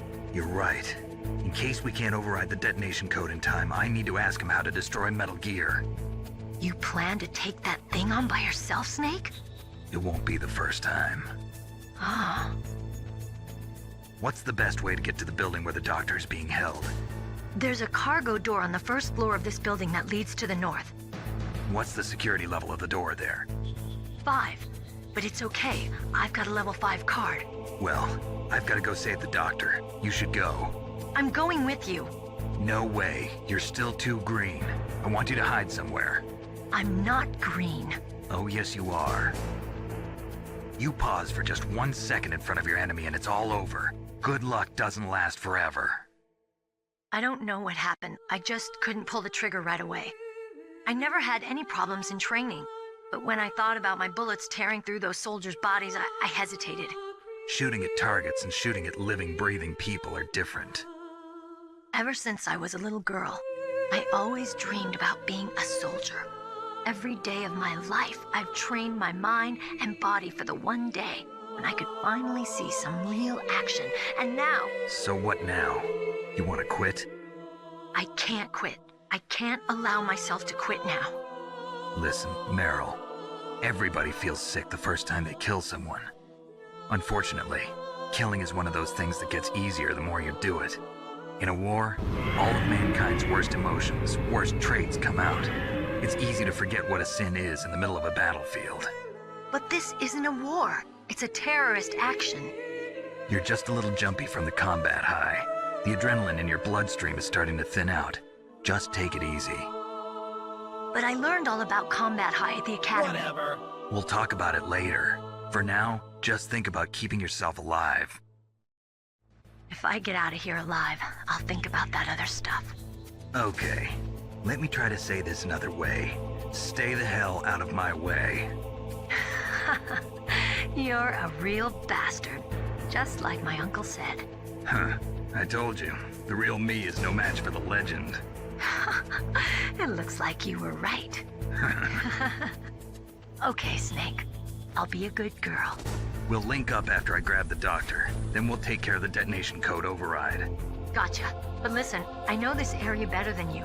Call me if you have any questions. Be careful, okay? After I open up the cargo door, I'll contact you. Alright, cool. So, Killer Shadows, thank you again for 5 months resub. I noticed you asking him The sub alerts are showing up, and I think they are. I'm not sure if you missed yours. We also got 85 months from Hatrix. Thank you so much. And just now, Dysfunctional result for 2 months. Welcome back. Thank you. Also, H-Sicky, I almost completely forgot about that call. Thank you for reminding me. Because now, yeah, we're doing it. It's actually the latest call that I found in this game. Really recently. We'll do the call when Meryl makes fun of Snake. And talks shit about him. First, some box stuff.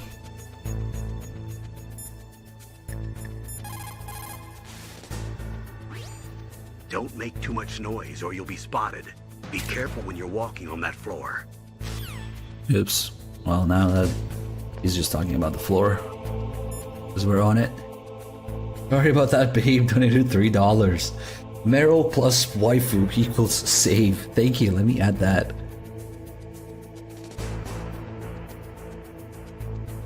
Although Mei Ling's a better waifu. What have you got there? A cardboard box? Yeah, remember Oh, that he's trick? happy. That's the Snake I remember. Those poor fools won't know what hit them.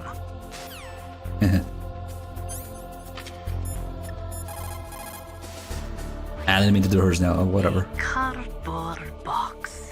A cardboard box usually consists of a thin pasteboard with a corrugated paper center. They are usually made of recycled paper. It was first invented in Europe over 100 years ago.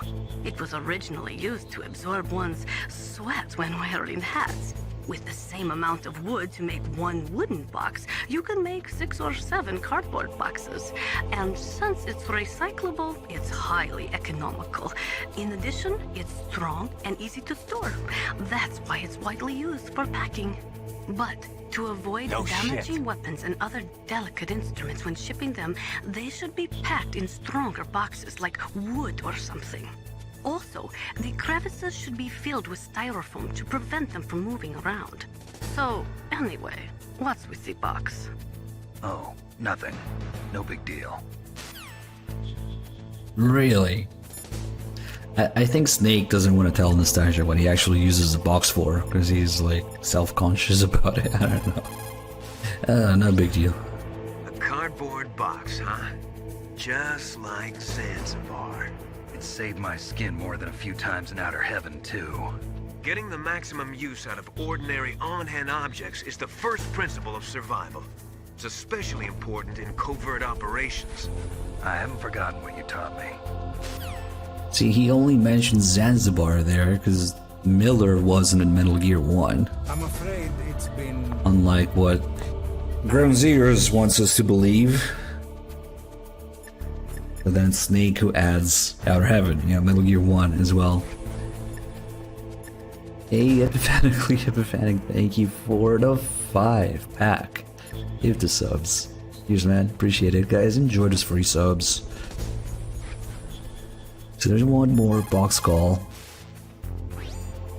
Snake, don't be so impatient. Settle down. I need a little more time to get the cargo door open. I'll call you when I get the door open. Just wait a little, okay? But I have a box, Meryl. I'll call you when I get the door open. Jeez. I guess we have to wait for that first before she talks about it. That's okay, I guess. You've been equipped with a dick for this mission. Be careful. Oh no. It's noisy. Oh shit. Bluey going through all the memes. It's okay, I have a suppressor, Zero.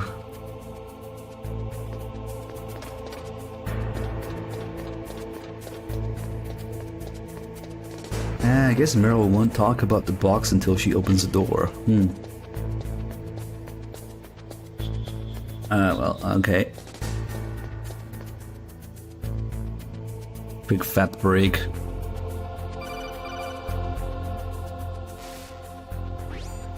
Snake, I unlocked the cargo door for you. Thanks. Where are you? Where I can see ya. Don't move around too much. Don't worry, I'm disguised in this enemy uniform. You won't be for long with the way you walk. What does that mean? Nothing. Listen, Snake, the cargo door is like an airlock. It's equipped with infrared sensors. Be careful. If an intruder is sensed, gas is released. Gas? Okay, so we'll meet at the nuclear warhead storage building. Wait, you said you'd stay put and be a good girl. I changed my mind. Don't get careless. That's when things always turn sour. Sorry, but this is the only way I can figure out whether or not I'm cut out to be a soldier. I gotta get my hands dirty. These guys are professionals. You're gonna get yourself killed. See you there.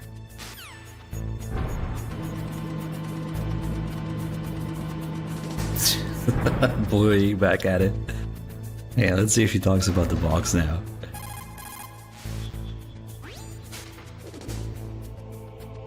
A cardboard box? I heard stories from my uncle, but I always thought he was pulling my leg. I've got no comment. So Meryl must have been, what, 12 years old when Campbell was telling her about the man in the box. Anyway, let's do one more Meryl call. If we backtrack a little bit here.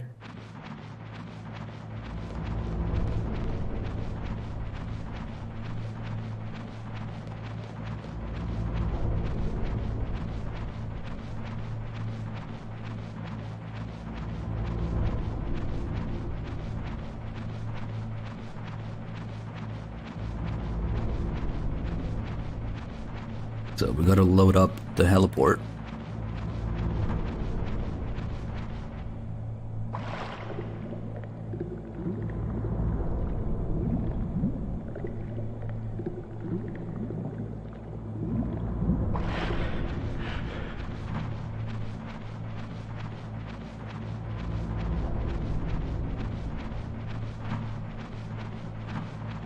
And now Meryl will think that we're lost.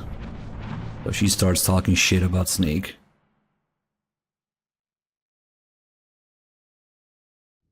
Great call. Latest call I found in this game.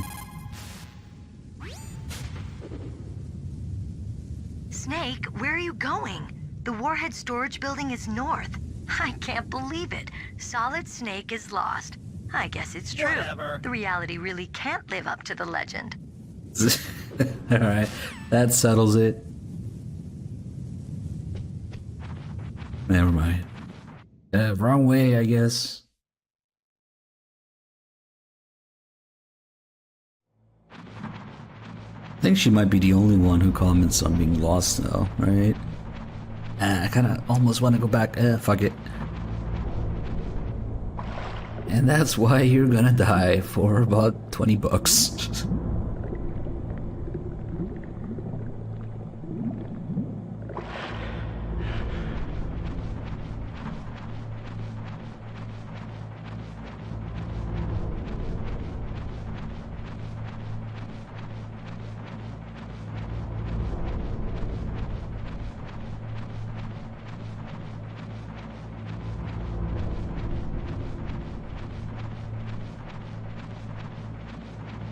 Yeah, you forgot your Kappa there.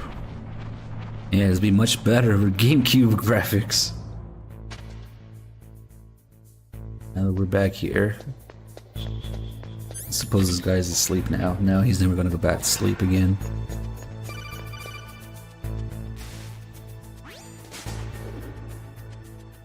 Be careful, Snake. That airlock is set with infrared sensors.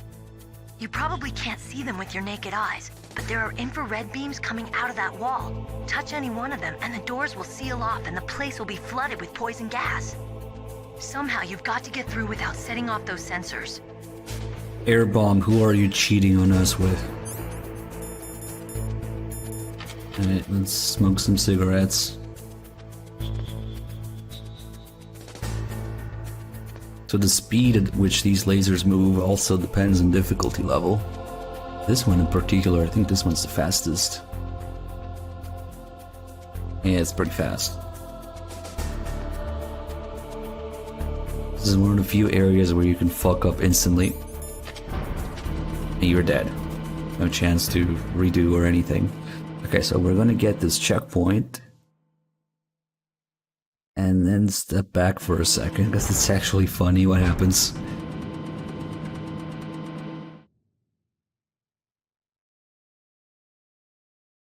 We can even do the scene with the box equipped.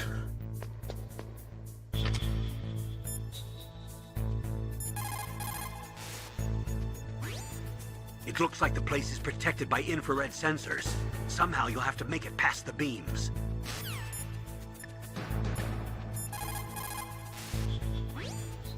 People who have been through war and survived develop a kind of sixth sense to warn them of danger. Trust your instincts as a soldier, as a gamer. As a gamer. But if we get caught here...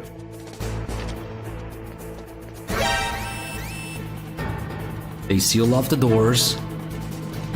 And then you start flooding everything with gas. And there's nothing we can do. We're dead. Doors won't open. And more importantly, if we try to call anybody, nobody answers. Nobody gives a shit anymore.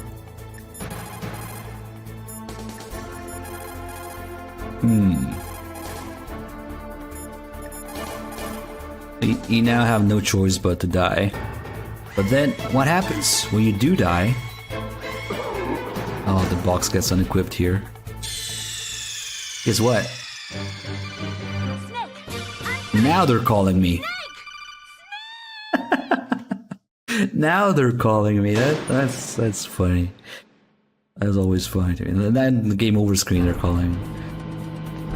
But yeah, you can't even save. You can't do anything. If you truly saves, you're dead. That's one of the few things, and then just one that's like an instant fail. It's really unique because if you do anything else, like if you get caught or whatever, you can save and reload, and it's as if that never happened. But here, you can't even save. Hey, Totman, thank you so much for the Prime sub. Glad you enjoying the stream. Welcome aboard. Oh, they could just put you back at the checkpoint, but no.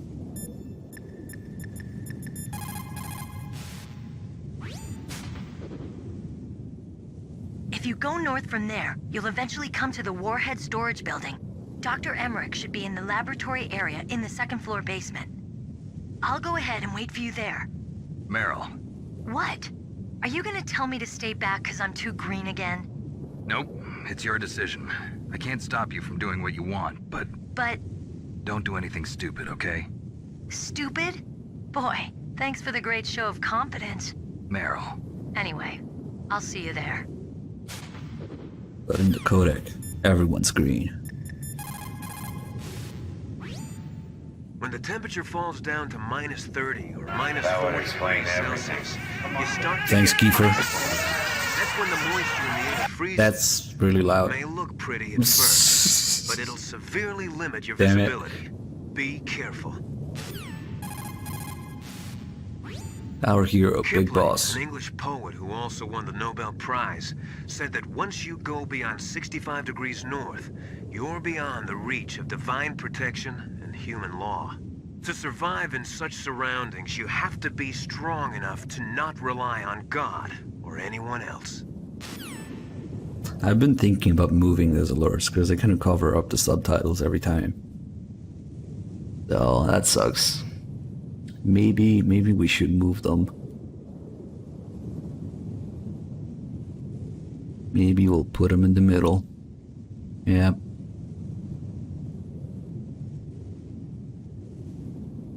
But then if it just so happens that somebody subs at the same time, that might cover... fuck it, whatever. Yeah, we're gonna move it.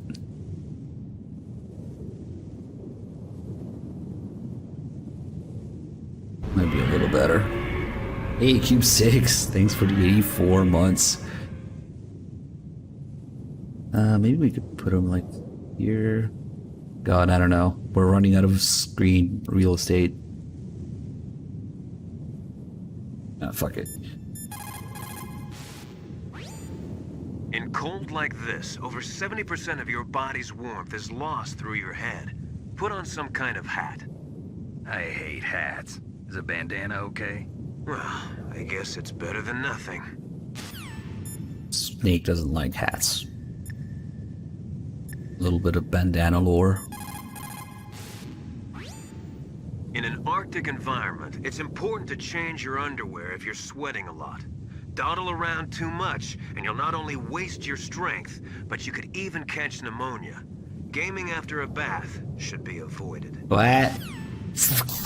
Gaming after a bath should be avoided. It's okay, we never bath. Wait, or It's gamers. easy to dehydrate in sub-zero climates, so make sure to replenish your fluids. But don't ever try to do it by eating snow.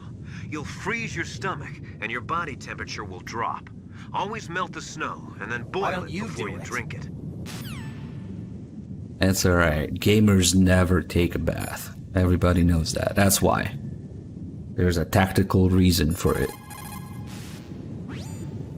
No cold foods or cold liquids for you. That stuff causes a temperature imbalance that actually drains your body of energy. A golden rule in Arctic environments. You suck! Don't eat the yellow snow, Snake. No cold foods or cold liquids for you. That stuff causes a temperature imbalance that actually drains your body of energy. A golden rule in Arctic environments. It's a little early for that, Emma. I think he's repeating shit now, yeah. Whatever. It's easy to dehydrate in sub-zero climates, so Yeah. make sure to replenish your fluids. But don't ever try to do it By eating yellow snow. Okay. I keep forgetting we don't have the thermal goggles. Who could it be? Snake, be careful. There are Claymore mines around there. Use a mine detector. Who are you? Just call me Deep Throat. Deep Throat? Who the fuck is this guy? The informant from the Watergate scandal? Never mind about that. You're not using burst transmission. Are you nearby? Listen, there's a tank in front of your position waiting to ambush you. Who are you anyway? One of your Fucking hell. Maylene, what can you tell me about Deep Throat? Mei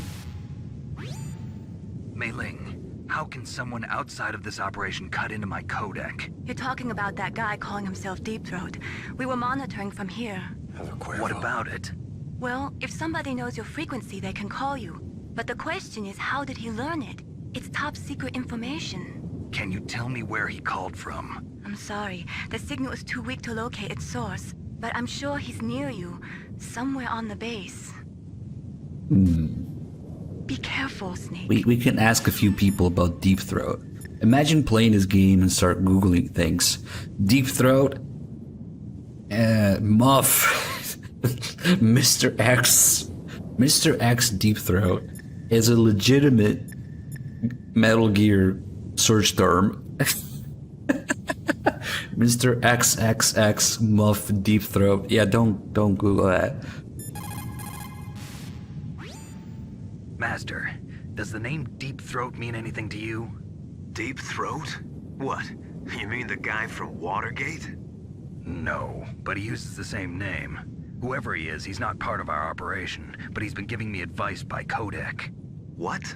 On top of that, he wasn't using burst transmission. It seems he was transmitting from somewhere on this base. Somewhere on the base? Yes. I have no idea who that could be. I see.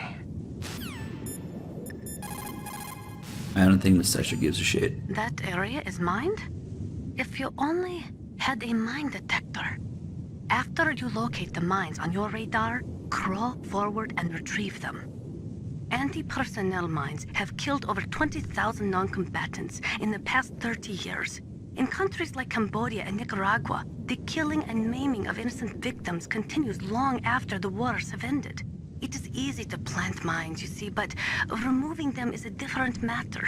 It requires more time and manpower than anyone is willing to invest. The superpowers need to donate more mine detectors and other equipment to remove them. It is the least we could do after laying them. Oh, nice. We got a little bit of history background on mines, too.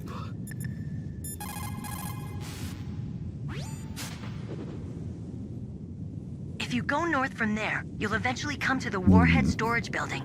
Dr. Emmerich should be in the laboratory area in the second floor basement. No Meryl Deep Throat call? Okay.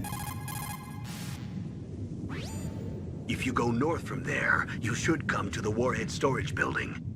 Dr. Emmerich is probably being held there. You've got to save him and find out how to destroy Metal Gear. Ah, fuck it. I mean to call them again. If you go north... Alright, so we're actually gonna deal with the tank now, which is the most RNG heavy and possibly craziest tank. I mean, boss fight in MGS1. Could be, depending what kind of RNG we get and what it feels like today, we could be facing the hardest boss in the game, or it could go really well. It could go anywhere from like a few seconds to like getting wrecked in a few seconds. I kind of want to find another claymore. Okay, because those might help. I'm also gonna get this checkpoint here because we're also gonna do a little Easter egg with the tank.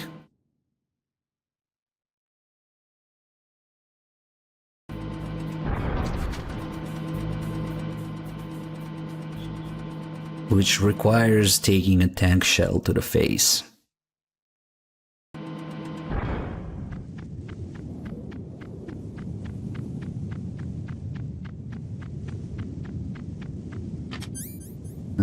Oh shoot, I didn't pick up any grenades in the armory.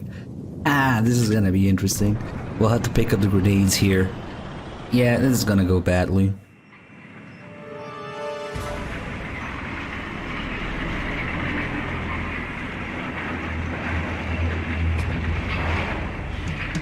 This is Raven's territory.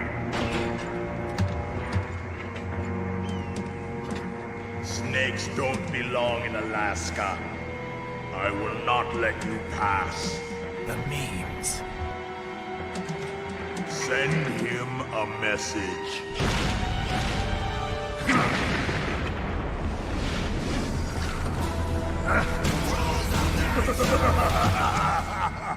Dude, we're getting a lot of That's right. bits You abused. belong on the ground. You should crawl on the ground like the snake you are. Come, let's fight. I guess we did do a little bit of a rules of nature there. But here's the thing about the tank. Each time you get hit by a tank shell, there will be a different reaction from Raven.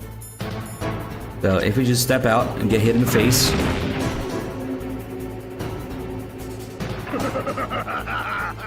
he will come out, point, and laugh.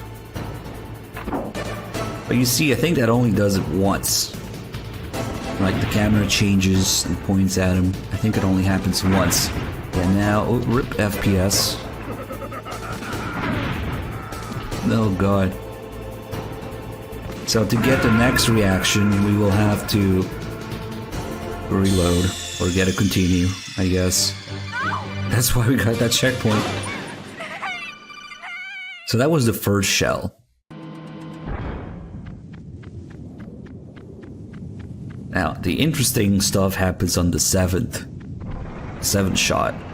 But there's other stuff as well, I think, in between, which I don't really remember about. So let's do the second one now. Get hit by the second one.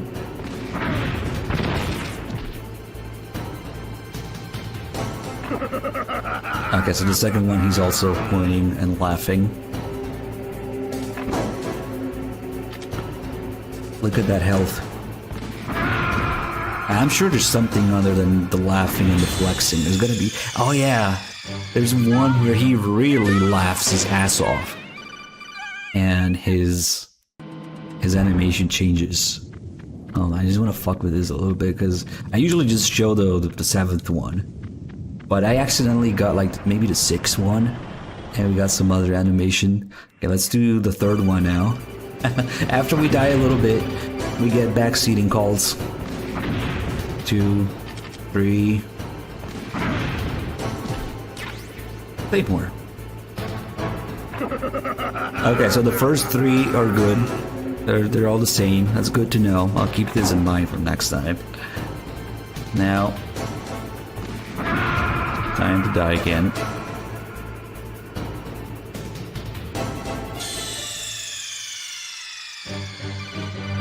What's wrong? Snake! Snake! I've actually been meaning to do this for a while now, to really learn which ones... We already had the claymore there.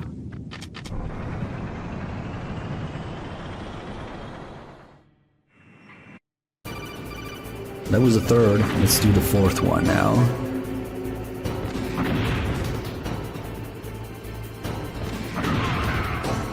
Four.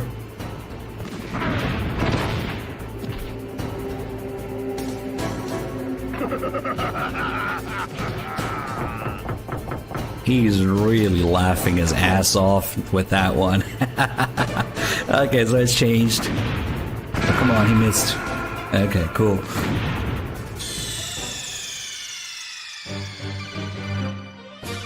I think that's it. The pointing and laughing and really laughing his ass off, and then the secret seventh one. So that was number 4. At this point, I think that from 4 to 6, they're all the same. But just in case, let's do it for number 5 now.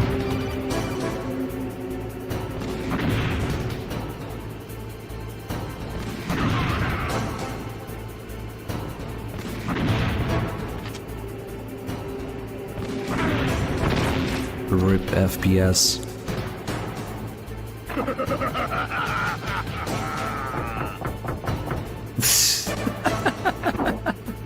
Yeah, I'm pretty sure the 6th is also like that.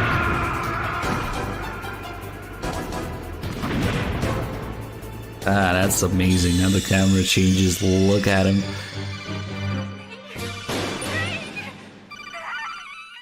This one time I think I miscounted and I did 6 instead of 7, and he did that. I'm pretty sure 6 is the same as well. Thanks, Fox Engine. Yeah, that could be a good sound bit, I guess.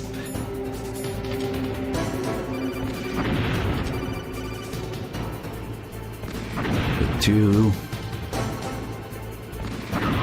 3, 4, 5. And let's get hit by 6th. But I'm pretty sure it's the same. Lamowing.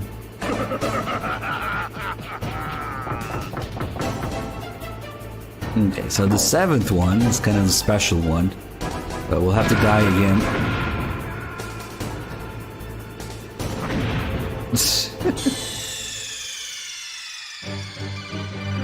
What's wrong?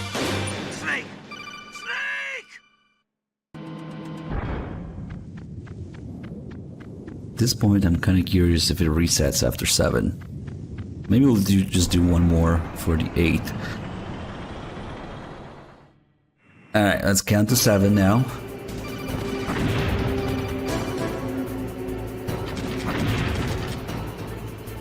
Two, 3. Okay, 4, 5, 6. Number 7. Hit me.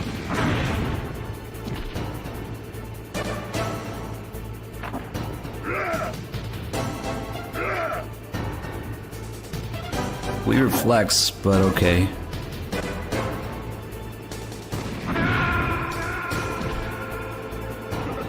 He fucking flexes on the 7th shot. Oh god. The result screen is gonna look like a fucking disaster, man. I'm just gonna quickly do the 8th now, but I'm pretty sure it's gonna reset. That's the whole thing. So 1 to 3, he points and laughs, and then 4 to 6, he lamaus, and then 7, he flexes, and then maybe it resets. 3, 4, 5, 6, 7. Let's see if he points again.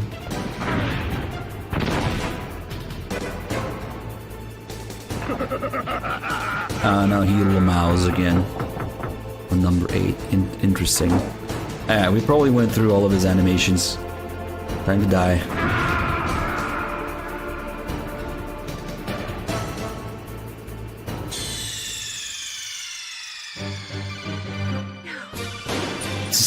Don't worry about it. Legend has it on the 69th shot, Kojima will appear and laugh at you personally.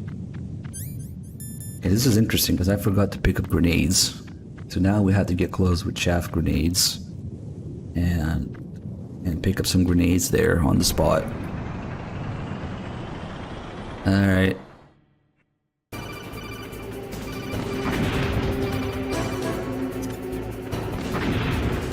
We don't really need a chaff grenade, but we're close enough now.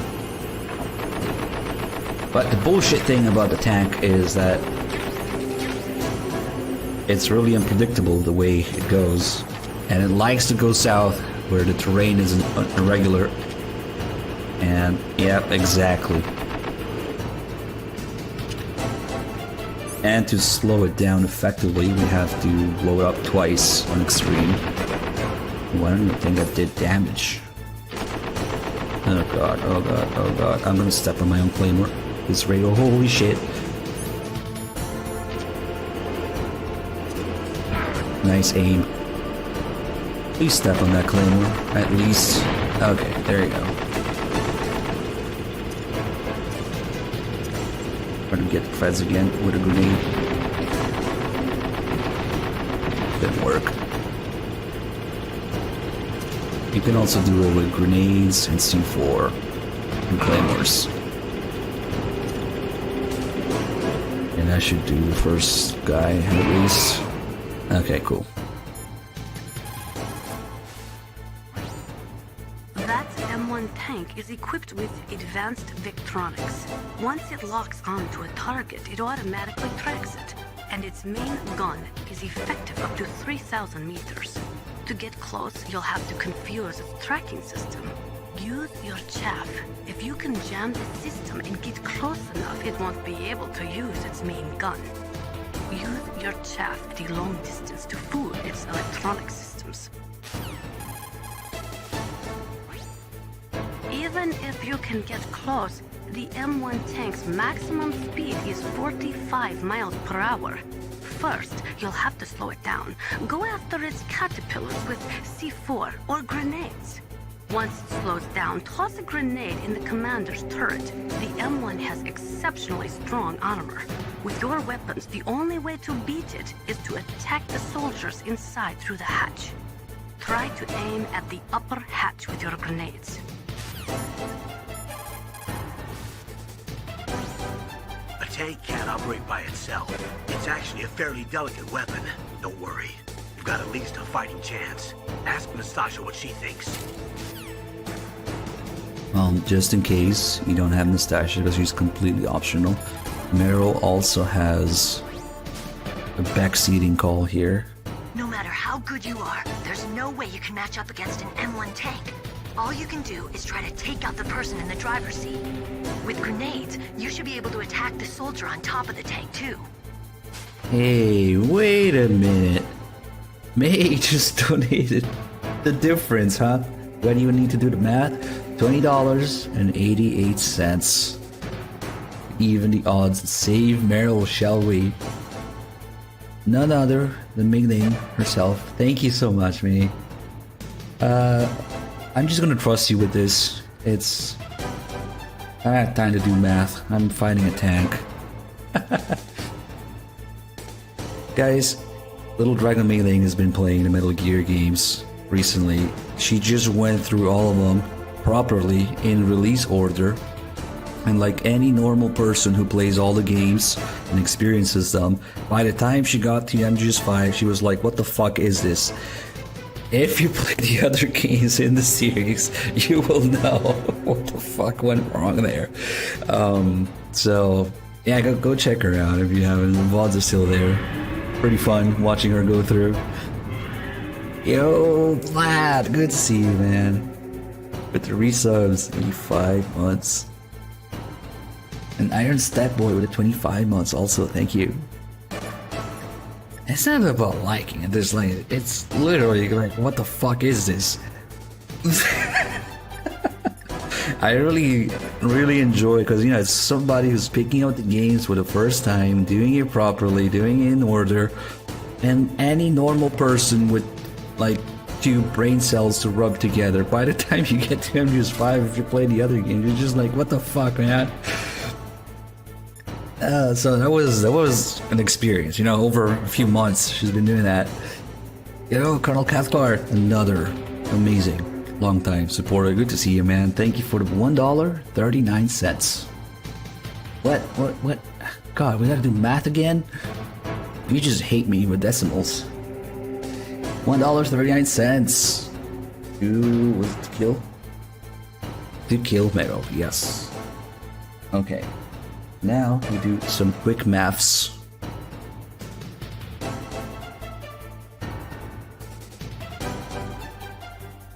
I think that's correct. Okay.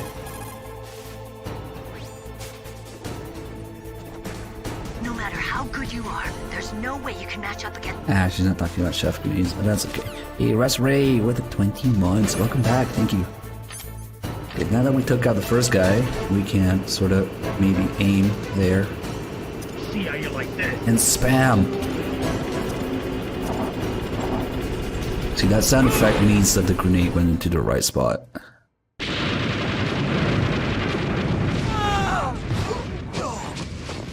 Fanically, thank you for gifting this sub to Hope 3 Hope. Up 3 Hope. Probably just Hope. Thank you.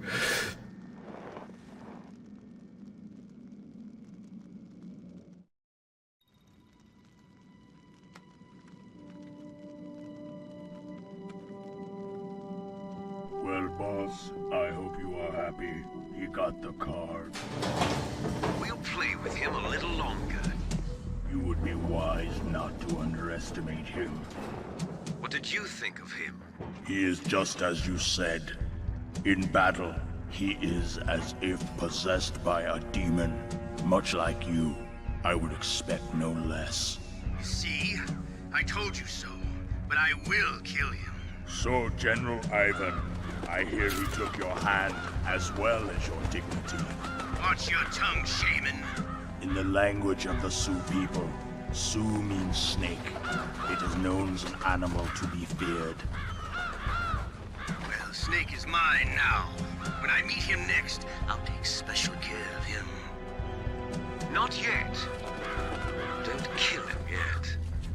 He and I will meet again in battle. Same prediction as always? Yes, the raven on my head. It thirsts for his blood. I was known and feared as Chad. Nice timing.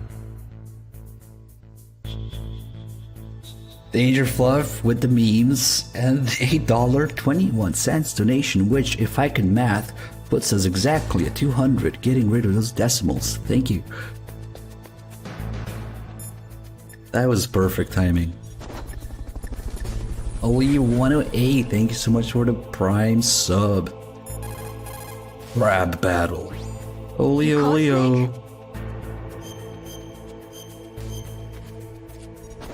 Tits Oberon with the 5-pack gift of subs. Damn, you guys are crazy with the support today. Thank you so much, man. Thank you for your generous support, guys. Enjoy this free subs from Titits. Snake, like Confucius said, the cautious seldom err. If you proceed cautiously, you probably won't make a big mistake.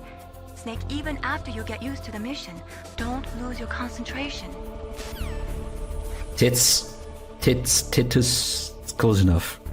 I don't mean to call the guy Tits, but apparently that's what people heard. Maybe my mic didn't quite pick up everything that I said, you know? Purely a technical discrepancy there. Damn it. Hey, Bonsai, thank you for the 7 months. Be careful. You absolutely must not use weapons in that area. I've already programmed the nanomachine so that he won't be able to, Colonel. What? What are you talking about? Have you forgotten? That's where they keep the nuclear warheads. Can't you see them?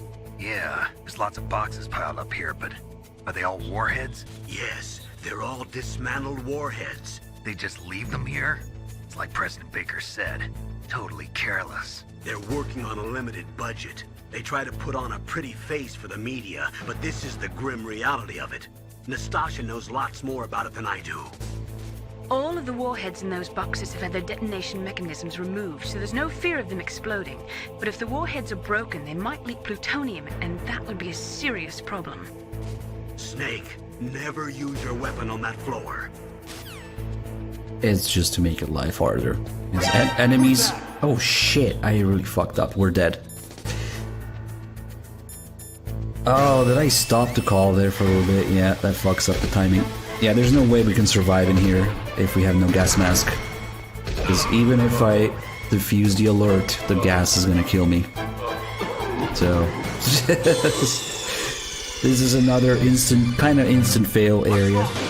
Snake!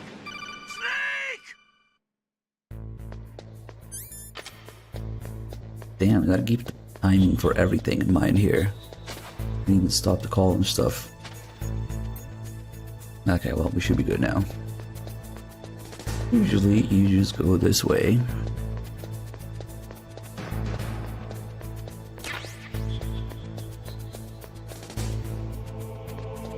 And wait for this guy to turn around.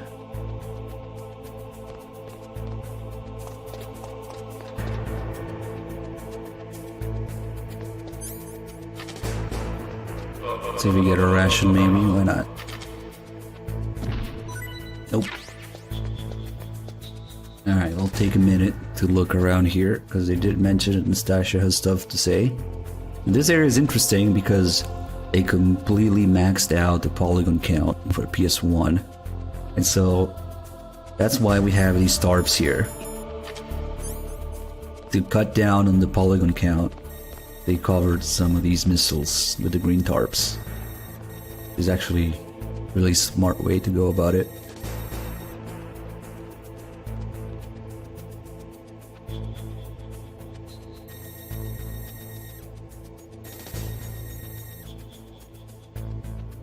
So they kind of had some limitations in this area. They couldn't really do it the way they wanted to. But we learned this in the developer commentary in MGS4, since we come back here in MGS4. And oops, spoilers. If you look at this panel thing, whatever it is, in MGS4 that's actually a window. And through the window you can see that there's many other areas just like this one, with more crates and more missiles in it. But they couldn't quite do it, I guess, on PS1. They already had to cut down on the polygon count with these tarps. So there's actually many more warheads and crates and stuff that appears here. Anyway, let's call Nastasha. Snake, that is a nuclear warhead storage area. Are all these filled with nuclear warheads? Yes, but their detonation mechanisms have been removed. So I don't have to worry about this island turning into a pile of smoking rubble. No, but if the casing is damaged, they may be leaking nuclear materials. Please, make sure you do not use your gun around there. Naturally, nuclear weapons contain plutonium. Most of the radiation emitted by plutonium isotopes consists of alpha rays. The ionization effects are strong, but if they are kept in containers, there is no danger of exposure. But if plutonium enters the body through breathing or other contact, it is quickly absorbed into the bones and internal organs. After that, there is no way to remove it.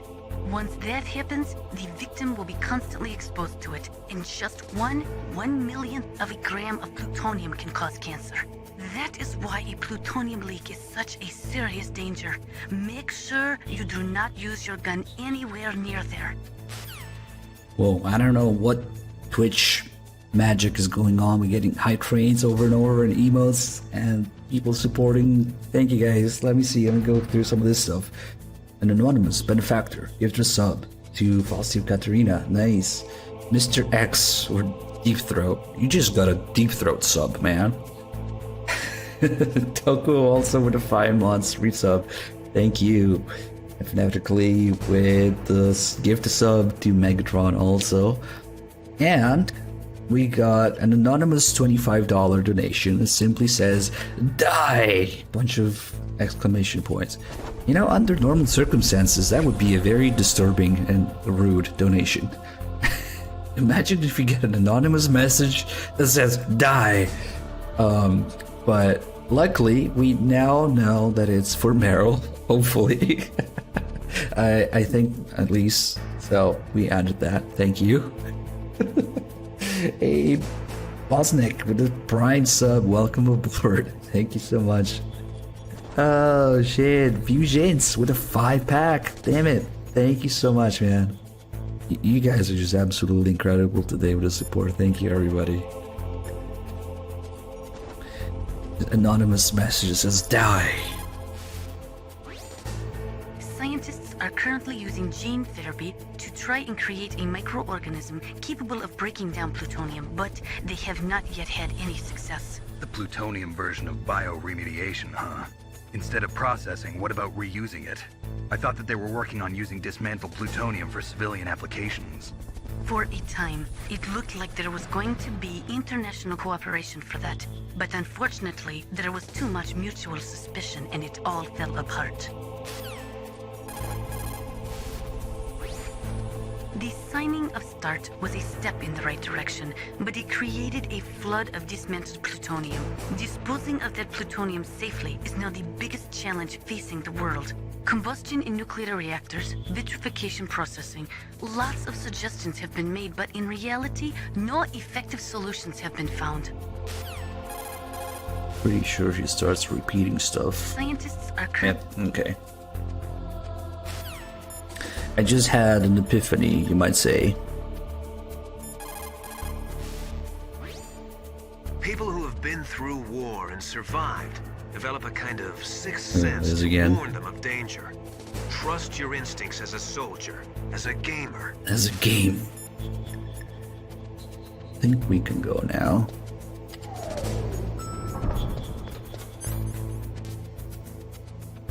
Okay.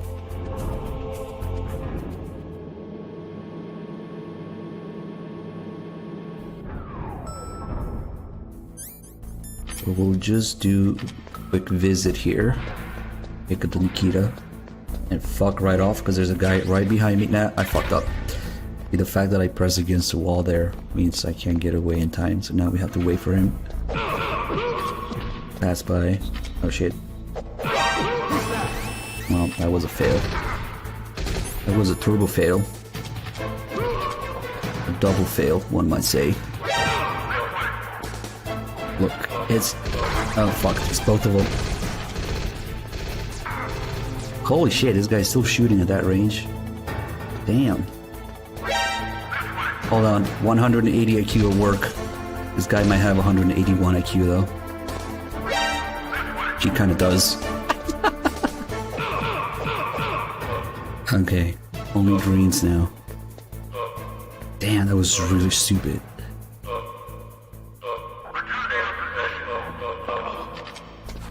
That was... What was that? oh, cool. We get both of them now, I guess.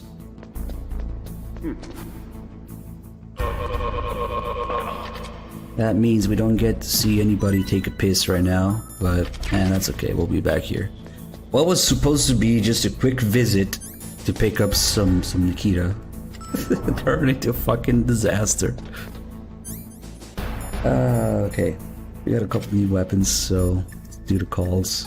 Well, the grenade call is kind of disappointing. You found some grenades.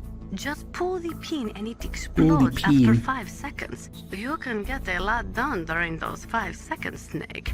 How you use them is up to you. Here's the craziest weapon and just one, the Nikita. Oh yeah, we'll be back here in this floor multiple times. Those are remote-controlled miniature reconnaissance missiles, sometimes called Nikita missiles. They've got CCD cameras in their nose cones. After you fire them, they'll transmit their visual data to your monitor. You can control their flight freely in all directions. But the missiles have a limited amount of fuel. Watch the gauge carefully. Press the first-person view button to see the missile's visual data. Use them wisely. Yeah, here they're particularly deadly to the lung.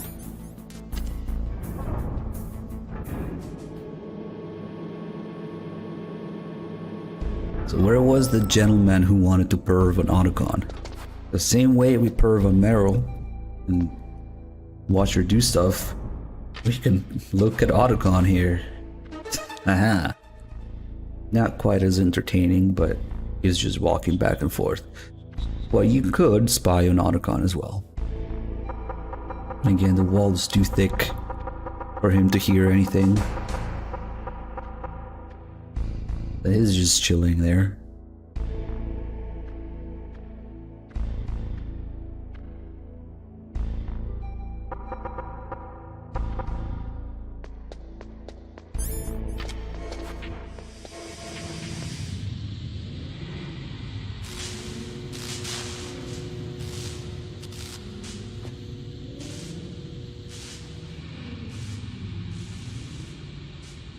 He's thinking about which anime to watch next, yes.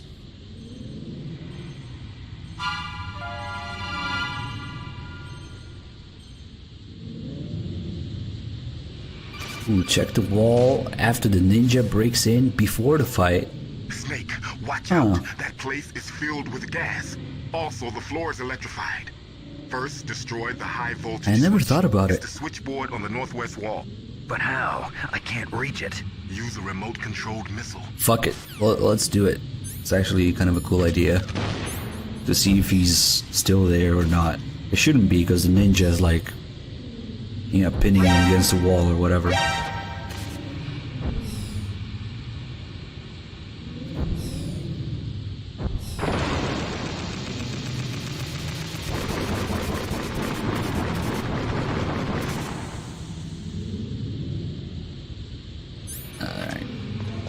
This is, oh, we already have FAMAS here. Let's get the gas mask.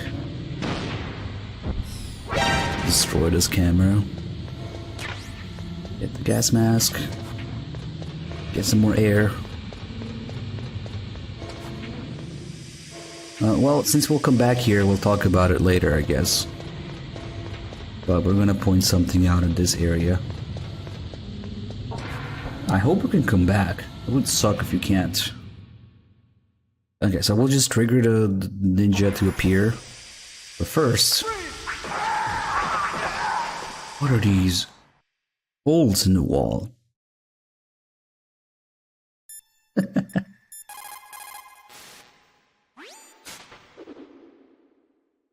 Meryl, what are these holes in the wall for?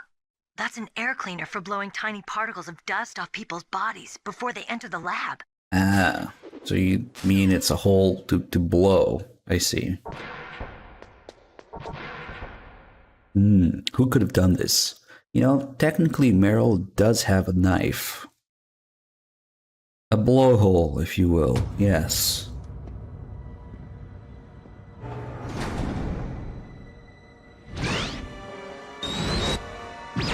Meryl could have done this with a knife. It looks like they were cut by some type of blade. And the ninja's actually really disturbing when you're first playing this as a kid. You have this fucking invisible, nearly invincible, instant travel speed thing that can instantly cut you in half. Like, you could die any fucking second, any step. Like, you're paranoid. This guy is super fast, invisible, and could cut you in half instantly, right? It's like every step you take in the base, he could be watching and he could just slash you up out of nowhere. That's really disturbing. Meryl, this pile of corpses, is this your handiwork? No way. I didn't think so. Who could have done that? You got me, but he must be somewhere up ahead. Then I guess you'll just have to go and find out. Hey, bag of crabs with the 500 bits. Thank you. There's no point in calling Deep Throat, because he never answers, no matter where or what you're doing, where you are. There's not a single time that you can call Deep Throat and he answers. He only ever calls you when he feels like it.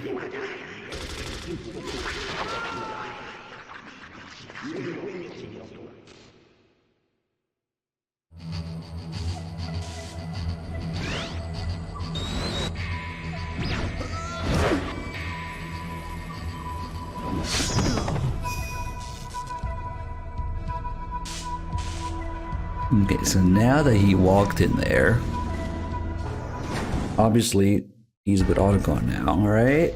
So why don't we go check on Otacon now? This guy is actually still alive. But hopefully we'll come back here and point out all the good stuff, because there's actually quite a few details in there.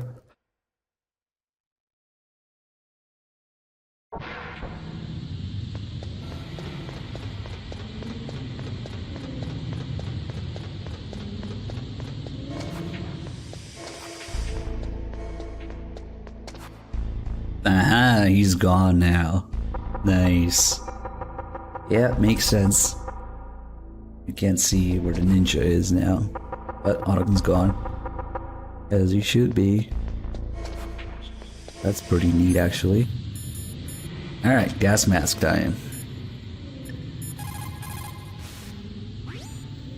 You got a gas mask. Good. That is a double eyepiece type. Be careful. Unlike the transparent shield type, it will restrict your field of vision. It is equipped with a voice emitter, so do not worry about not being heard. The outside is made of reinforced plastic, and the inside is made from an acetate weave. Also, the eyepieces are specially treated, so they won't fog up. You will be able to stay in a gas field area for a long time with that mask. Use it wisely. Alright, let me destroy this camera real quick.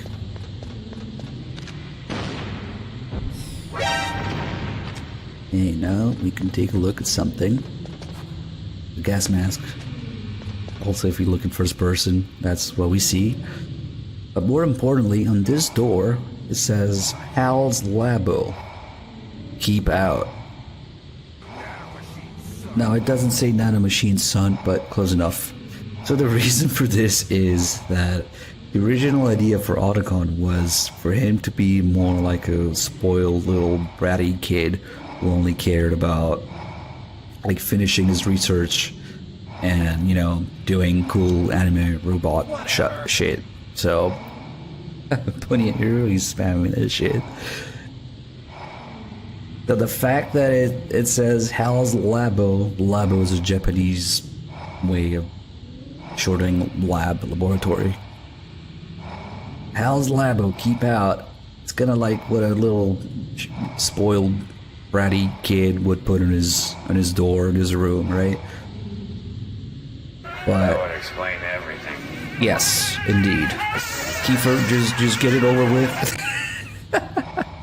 So in the end, they sort of ended up changing that because now Otacon is a little more resentful. I mean, not resentful. He's God, I can't think of the word. It's not resentful. He's regretful. That's what I meant to say. He regrets doing that. He knows he caused destruction and whatnot, misusing science and whatnot, and having Rex be used for war and that shit. Yeah, remorseful. But originally he was supposed to be much more of a little shit. And this writing on the door here is part of that. I mean, he ends up crying and feeling bad about it, but they actually did do exactly that with another character who is also a Metal Gear engineer who is complete little shit. They ended up reusing that concept for Jimmy in Ghost Babel. Yep, Jimmy.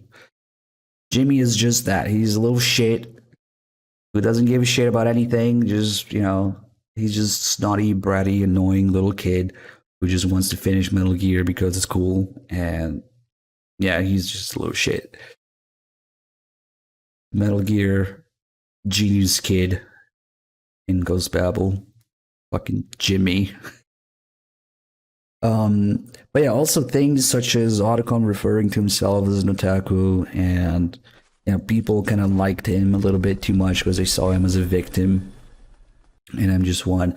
Those things, like, we don't really get the concept of that outside of Japan, but like, it's especially back in the day, like, it's really frowned upon to refer to yourself as an otaku. Like, that was also part of that, you know, just Otacon being fucking nerd shut in,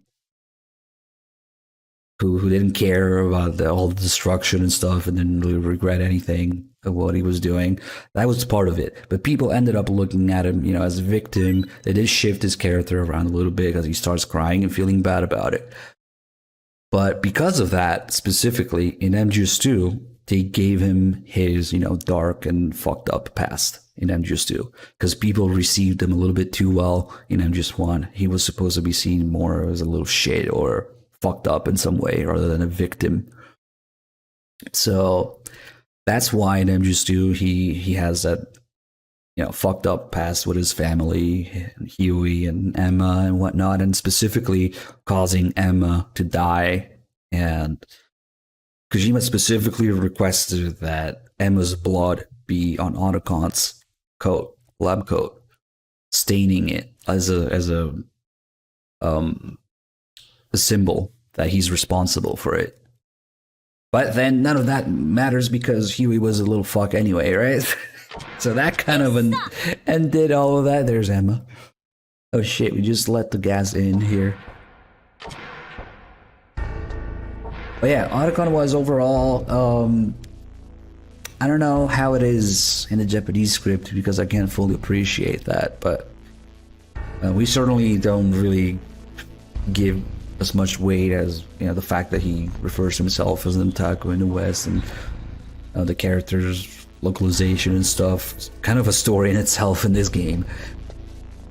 But that's the main takeaway. He was too well received instead of being little, you know, disliked even, and that's why he has that stuff on the door here and his fucked up past in MGS2. This guy die? Oh, nice. This guy dies even if you leave the other way. Of course, that was before Huey was, you know, written as an asshole. Because now people go like, yeah, Otacon, what a chat, it cucked Huey to death. But before it was like, damn, Otacon messed up his family, you know? So this guy, he was still breathing when we saw him earlier. And normally he dies when you come back from the ninja fight, but he also dies if you go back and come back. I guess just the loading screen maybe kills him. Oh yeah, rip. We also have many other little details in this area. This guy has the only other SOCOM pistol in the game. It's kinda cool. He has no suppressor though. And you get all these camera angles for each dead body.